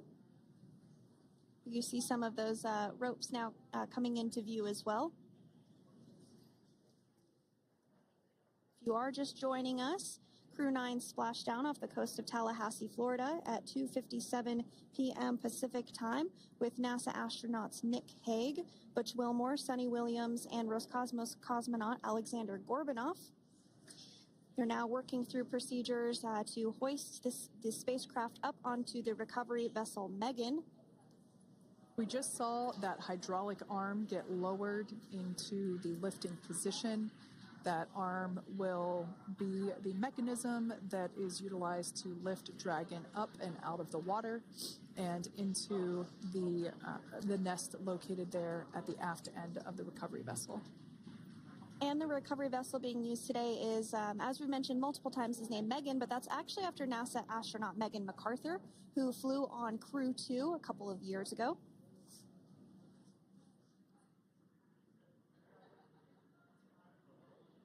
We're getting some views now from actually inside the boat. Yeah, you're exactly right. This view is straight down the recovery vessel. That platform that was closest to the camera, that is the egress platform. Freedom. Rigging is almost complete. Approximately 5 minutes until capsule lift. Great news there from SpaceX Core. So about 5 minutes left until we see Dragon Freedom get lifted out of the water. That hydraulic arm, as I said before, is the mechanism that will lift it. It's quite swift, actually, the whole process of getting the spacecraft. Brace for capsule lift. Bracing. There it goes, Dragon Freedom being lifted out of the water and onto our recovery vessel, Megan.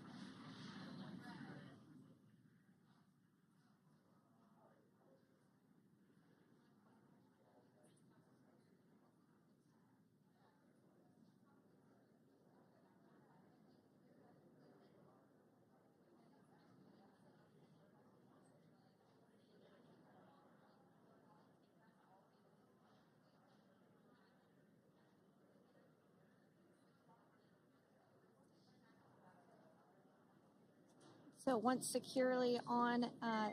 Welcome aboard the recovery vessel. Recovery personnel are completing final checks and stand by for translation to the egress platform. Freedom copies.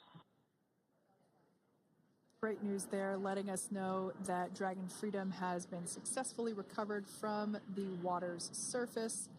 If you've just joined us, we had an on-time splashdown at 5:57 p.m. Eastern Time, and we can now see that the water recovery operations are continuing to progress. The nest where the Dragon spacecraft is located is going to get moved forward. This will happen after one of the recovery crew members does some checks, and we'll also see some hosing. Obviously, the spacecraft splashed down in salt water. Salt water is corrosive, and we want to try and rinse out as much of the salt water as possible to reduce that corrosion on the metallic structures. So we can see some guidance there being provided, really steering the spacecraft properly into the Dragon's nest.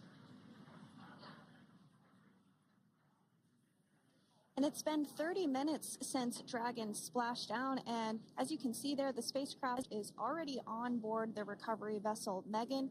Things continuing to move very smoothly today throughout the entire operations from the deorbit burn up until this point as well. And Freedom, it looks like the positioning wasn't quite right, so they are working on repositioning the capsule in the nest now. Okay, copy that. Thanks. And with that, the team is just going to adjust the Dragon spacecraft a bit so that it's in the right position ahead of translating up a little bit closer ahead of the side hatch. So the team is now going to step through the procedures to ensure that that takes place. While Dragon does fly itself autonomously, it clearly is unable to park itself autonomously. We want to make sure that the Dragon capsule is properly seated there in that nest.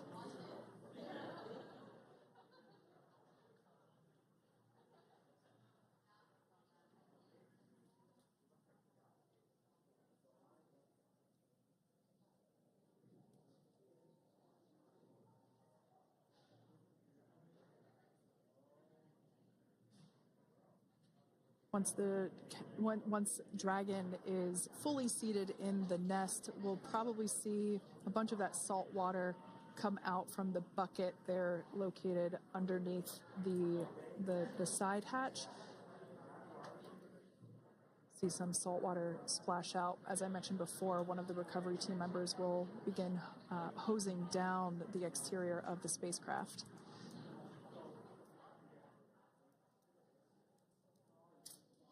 So you are continuing to get some great live views on your screen of Crew 9, which includes NASA astronauts Nick Hague, Sunny Williams, Butch Wilmore, and Roscosmos cosmonaut Alexander Gorbanov, who splashed down off the coast of Tallahassee, Florida, 2:57 p.m. Pacific time this afternoon.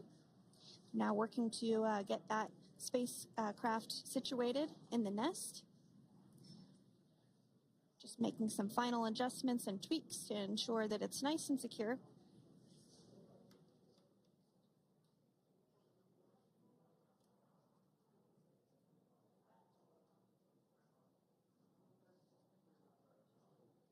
Once the spacecraft is seated and secured and oriented correctly in the nest, Dragon will be moved into the hangar located underneath that helipad that we saw earlier from the aerial views during recovery.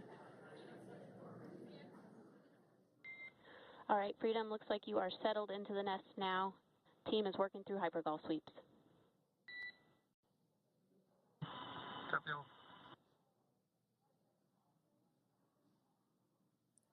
Call out there telling us that the recovery team is doing the second round of those hypergolic sweeps. This helps ensure that everyone, all the recovery team members that are located basically right where this camera is located on, towards the forward end of the recovery vessel, that they will all be safe once the spacecraft is translated forward. So we're just doing some additional steps to make sure that the hypergolic propellant that is utilized for maneuvering the Dragon capsule while on orbit, making sure that none of those vapors are still present on the exterior of the capsule.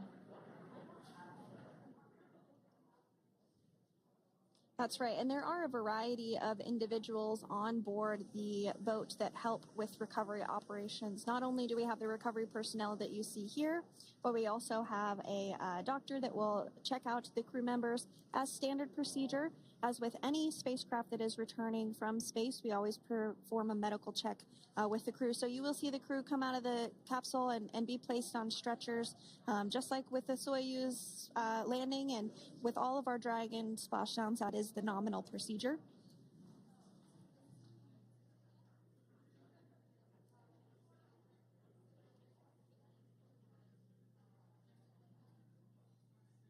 We'll stand by to see Dragon Freedom translate or scooch up a little bit closer to the camera angle that we're seeing right here. And then teams will step through procedures to get that side hatch opened. You see it right in the dead center of your screen there. It's kind of that rectangular shape. It has not been opened since Crew 9, which include Nick Hague and Alexander Gorbanov, launched back in September from the Kennedy Space Center in Florida. So that will be the very first time that hatch is opened. Once docked to the International Space Station, crew enter through the top hatch, which was where the nose cone is now closed. That's the hatch that they actually utilize to go ahead and get inside the International Space Station.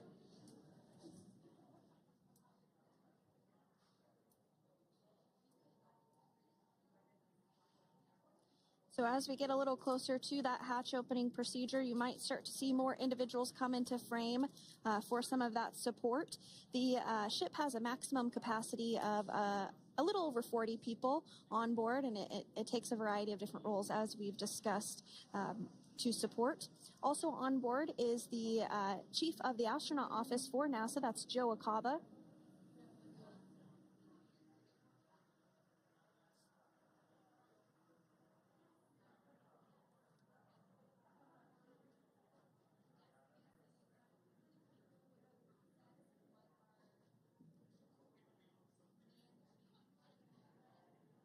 Now, while we are standing by for translation of the Dragon spacecraft to the platform there, the recovery platform that we see in the foreground, it is important to note that Nick, Sunny, Butch, and Alexander will be getting assistance from the recovery teams while exiting the spacecraft.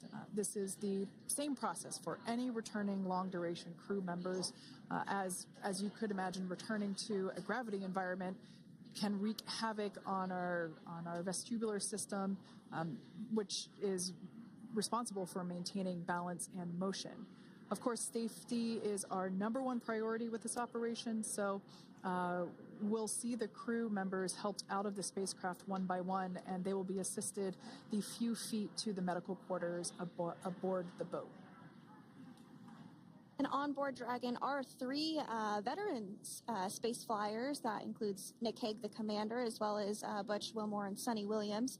Alexander Gorbunov is completing his very first space flight on this mission, and he completed 171 days in space along with Nick Hague.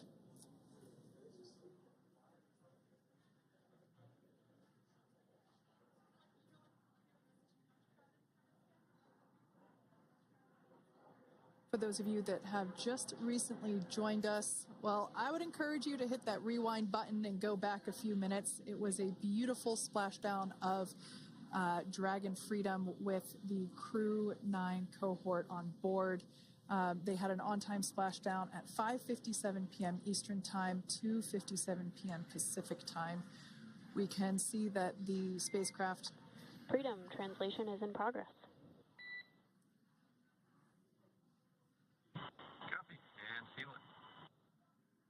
We can see that spacecraft was successfully recovered from the ocean surface and is now being washed with fresh water, as obviously they splashed down in salt water, so we're trying to rinse off as much of that salt water as possible. And we can see the spacecraft continuing to move closer and closer to that recovery deck. Freedom, the crew is working on side hatch opening now. Expect hatch open in about 2 minutes. Okay, copy that. And Kira, just wanted to say that you guys, you and the team did an awesome job, both uphill and downhill. Just really, really impressed. Thank you.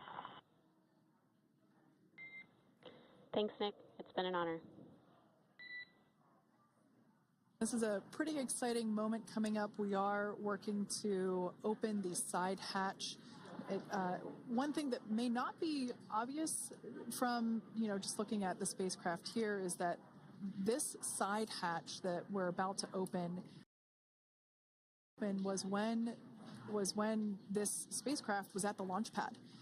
This side hatch is what is used for initial capsule ingress and final capsule egress, but all comings and goings from the spacecraft while it is on board the space station are from the forward hatch, which is located at the top of the spacecraft under that nose cone.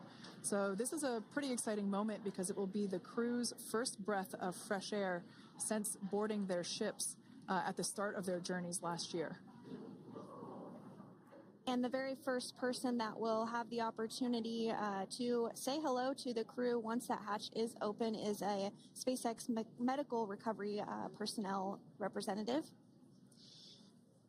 Then we'll see procedures take place to remove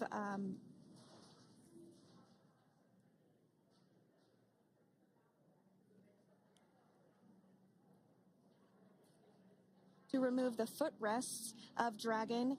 That will just help the recovery personnel get a little bit more room to access the crew and help get them out of the spacecraft. Yeah, you're absolutely right. Safety is, once again, top priority here, and removing those footrests from all 4 seats will be helpful as a SpaceX recovery team member will actually go into the capsule, into Dragon Freedom to help the crew members unbuckle and stand up, and essentially we'll also see a fun little slide be put in place to help the crew members exit the spacecraft safely. So yeah, we're going to remove all 4 of those footrests to basically give a little bit more working room inside the spacecraft. That's right, and we did hear the go for that hatch opening, so we're just a couple minutes away from being able to see that, and then we might be able to get the chance to see a couple of views inside of the Dragon and see the crew following their splashdown. Now, opening that side hatch isn't quite like opening, the door to your car. We have to depress the seal around the side hatch, as well as, we'll now see them open that side hatch up.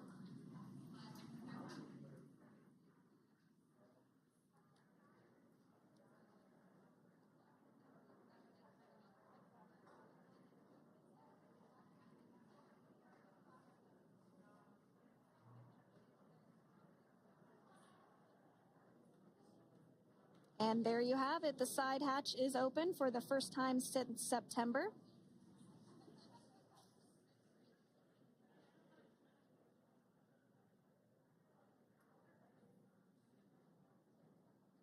We can see some of the protective equipment there that was brought into frame that will help protect the edge of the side hatch, one, from any potential damage. Oh, we can see the recovery crew member there taking photos of the side hatch seal. This is part of the standard operation for recovery. These photos will get saved into our procedure. We'll then install that protective frame around the side hatch. This helps to ensure that the side hatch itself, the edges of it, incur no damage while crew members are coming out from the spacecraft.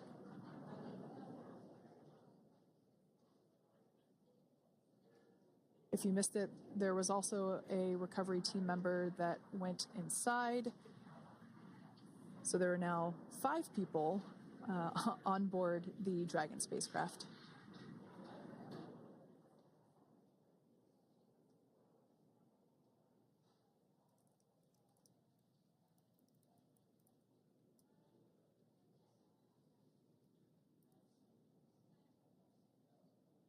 And if you are just joining us, it has not yet even been an hour since Crew 9 splashed down off the coast of Tallahassee, Florida at 2:57 p.m.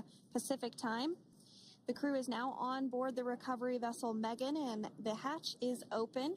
The next major milestone that we'll see is when the crew will actually egress or exit the spacecraft. But before that, they'll continue to, the recovery personnel rather, will continue to install that protective area around the hatch and then remove the footrests. So we're a couple minutes away from seeing the crew egress, but not too long away.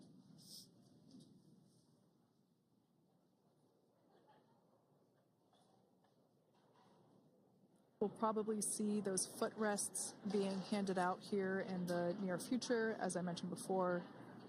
Of course, we got to get a well-documented photo of the moment. Although we can't see it from here, I'm pretty sure there are 4 smiles on board right now. And we did hear that report out from the commander, Nick Hague, following Splashdown, that there were four smiles as far as he could see. Yeah, capsule full of grins. Now, generally speaking... And there we do see Crew 9, some happy waves, smiles all around back on Earth.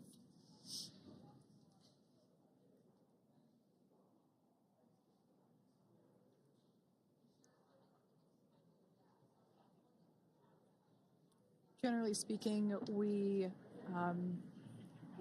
have the individuals in the 2 center seats of the spacecraft exit first. You might hear us refer to this as the exit process as egress. It's just another term for exiting the spacecraft. Generally speaking, we most of the time have the 2 center seats egress first, as it makes moving around inside the capsule a little bit easier.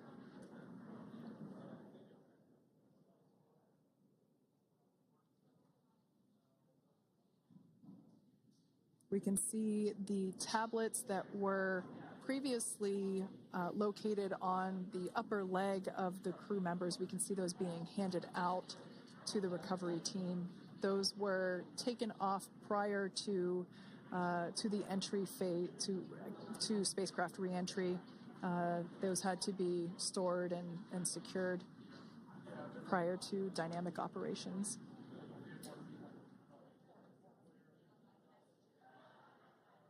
It looks like we are starting to see the footrests also be removed. I just saw one there on the screen. There are 4, of course, one for each crew member.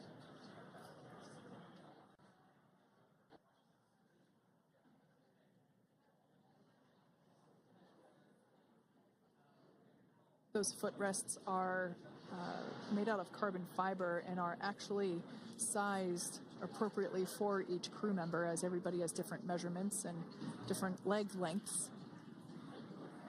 Same goes for the armrests and the bucket length of each seat. We size those appropriately for the crew members and to ensure their comfort and safety. I believe we just saw the little ramp that is used to help slide the crew members out from inside the spacecraft. And once the crew does exit Dragon Freedom, they will be placed on to a stretcher to go to a medical bay for medical checkouts. This is standard procedure for all Dragon spacecraft flights that Splashdown crewed, as well as for our Soyuz spacecraft that land in Kazakhstan.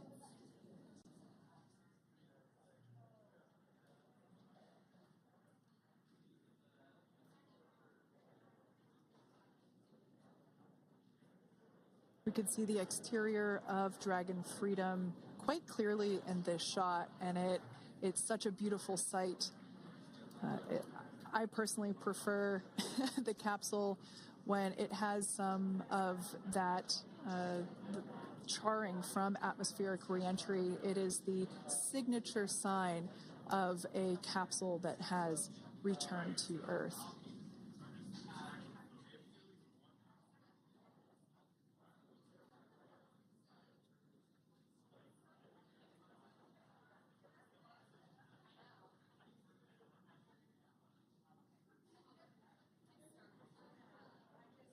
Continuing to stand by for our first crew member to egress or exit for Dragon Freedom following their splashdown at 2:57 p.m. Pacific time. Dragon undocked from the International Space Station at 10:05 p.m. Pacific just yesterday, so it was about 17 hours of phasing.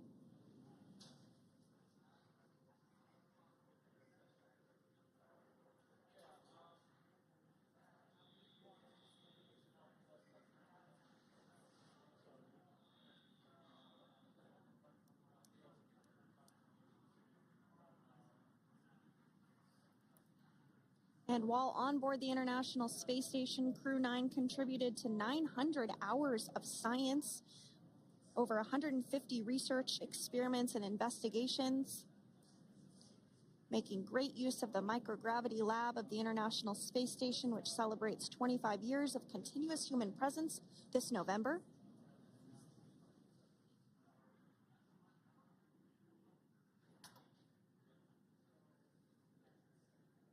Looks like we're about to get our first crew member here upon egress of the Dragon spacecraft.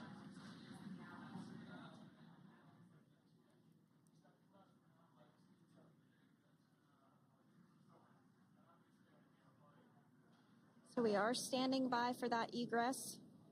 Outside of Dragon, you do see one of those stretchers. This is the expected procedure, as the crew will be taken to medical facilities following their exit from Dragon.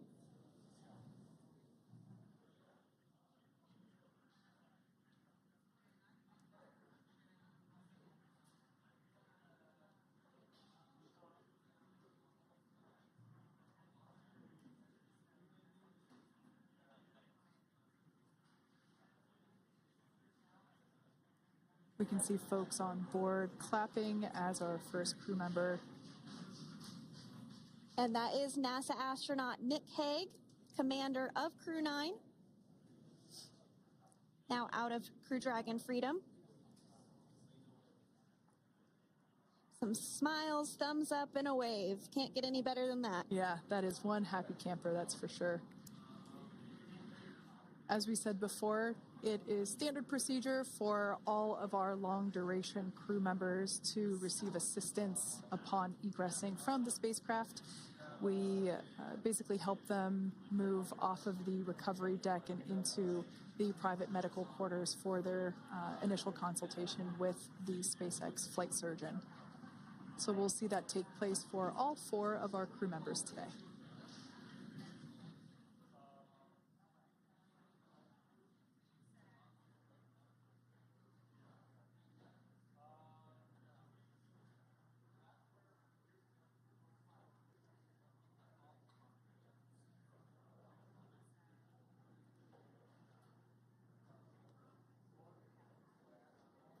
And we are standing by for the next crew member to exit Freedom.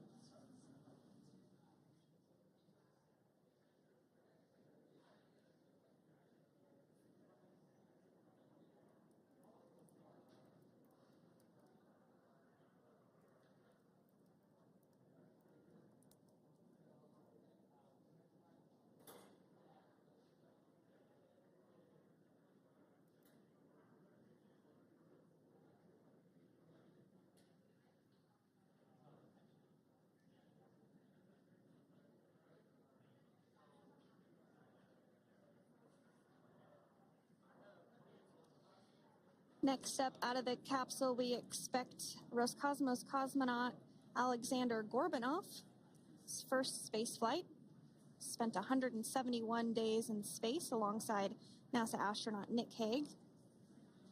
Looks like we're getting some cheers and clapping on board as Alexander is slid down the little ramp and placed into the mobility aid. Once again, big smile.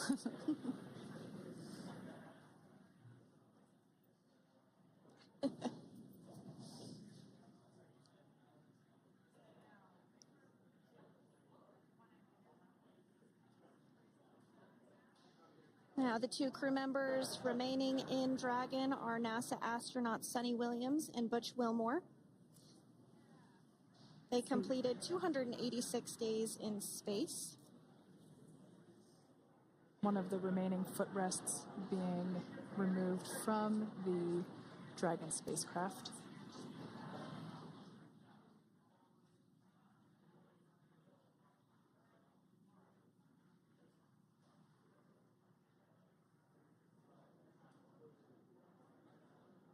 As I said before, we generally try to have the crew members that are located in the 2 center seats aboard Dragon, and we like to have them egress first if possible, as it creates a little bit more movable working room inside the spacecraft. There is a recovery crew member inside that is helping all of our Crew 9 crew egress or exit from the spacecraft.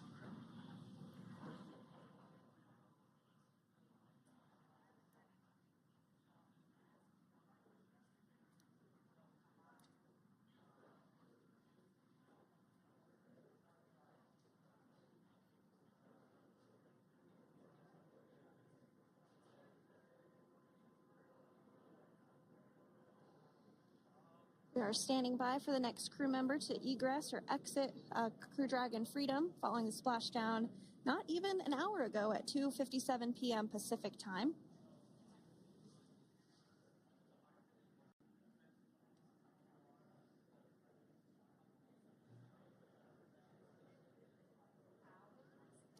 Really have the recovery operations down pretty quick at this point.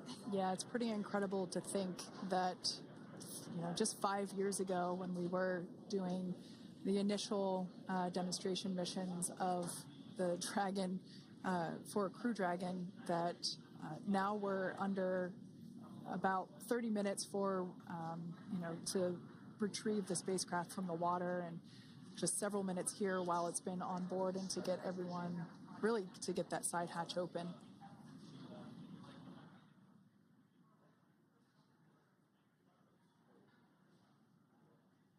For those of you that have just recently joined, the Dragon had an on-time splashdown. Oh, it looks like we're getting our next crew member here. That is none other than Sunny Williams. Big smile, big waves. She, like her other crew members, now will be assisted onto the mobility aid.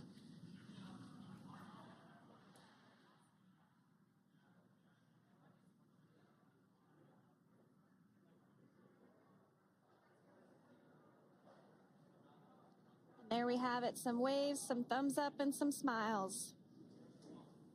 Definitely seems to be a theme among all recovery operations. Absolutely. And of course, that leaves NASA astronaut Butch Wilmore inside Dragon in seat 4.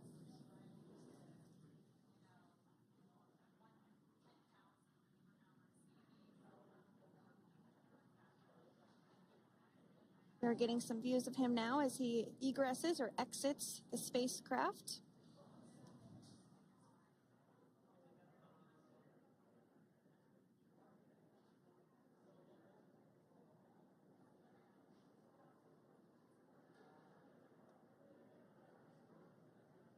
Once again, some elation and cheers there from Butch Wilmore.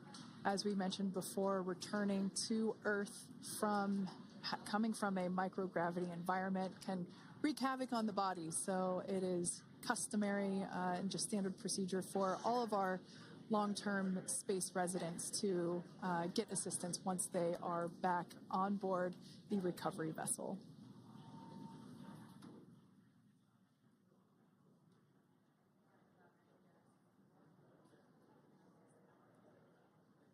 Well, now that Nick, Butch, Sunny, and Alexander are safely back home on Earth and getting checked out by the NASA medical team, we're going to wrap up our live coverage of their return. The Crew 9 mission began a little differently than usual since Butch Wilmore and Sunny Williams were already aboard the space station when Nick Hague and Alexander Gorbanoff arrived on the Crew 9 spacecraft in September. Having arrived as the crew flight test crew for Starliner, Wilmore and Williams were fully incorporated into the space station's Expedition 72 team and began research and other work aboard the station along with the other crew members. Williams commanded the orbiting laboratory for much of the expedition. After a successful liftoff and separation from Falcon 9, Nick and Alexander made a short flight on board Dragon to the International Space Station. Veterans of long-duration space station missions, both Williams and Wilmore conducted spacewalks during their 9 months in space. Like all crews on the station, Crew 9 had the ability to leave at any point had there been an emergency. With their full-duration mission coming to an end, the crew began packing up their personal items for their return to Earth about a week ago and worked through tasks and shared lessons learned with Crew 10 teams as they arrived a few days ago. Their journey home began about 17 hours ago when they closed the forward hatch to Dragon and undocked from the space station at 10:05 p.m. Pacific, 1:05 a.m. Eastern. After 4 successful departure burns and a phasing burn to line up their orbit, Nick, Butch, Sunny, and Alexander rested for a few hours before waking up to prepare for re-entry this morning. We jettisoned Dragon's trunk and performed our final on-orbit maneuver, the approximately 7.5-minute-long deorbit burn, and that occurred at 2:11 p.m. Pacific, 5:11 p.m. Eastern Time. And that sent Dragon on its path home. The spacecraft re-entered the Earth's atmosphere and slowed its descent with successful deployments of 2 drogue parachutes and 4 main parachutes, with the final splashdown occurring off the coast of Tallahassee, Florida at 2:57 p.m. Pacific, 5:57 p.m. Eastern. Following that successful splashdown, we saw SpaceX recovery experts move in and prepare Dragon Freedom for its lift onto the recovery vessel. And just a little less than an hour following splashdown, we saw Nick, Sunny, Butch, and Alexander make their way out of Dragon and into the recovery ship's medical facilities, safe and sound. Next up, they'll catch a helicopter flight back to shore, where they'll transfer to aircraft that will take them home. The astronauts will take a NASA plane for the short flight back to Houston, where they'll be reunited with family and friends to bring an end to this mission. It's been an honor and a privilege to share their journey with all of you as we continue this new era in human spaceflight. Return today marks the end of the direct handover we executed after successfully launching the Crew 10 mission to the space station just last week on Friday, March 14th. Thank you, as always, for joining us for tonight's coverage of the splashdown of Crew 9. Remember to follow SpaceX on X and NASA online and on social media for updates for the very latest on crew and cargo flights to and from the International Space Station. And we'll continue to share the progress of Nick, Sunny, Butch, and Alexander on social media as they travel back home. We do also have a post-splashdown media briefing coming up at approximately 4:30 p.m. Pacific, 7:30 p.m. Eastern, where leadership will share a final update as we conclude this successful mission. So, from all of us at NASA and SpaceX, welcome home, Crew 9. So long.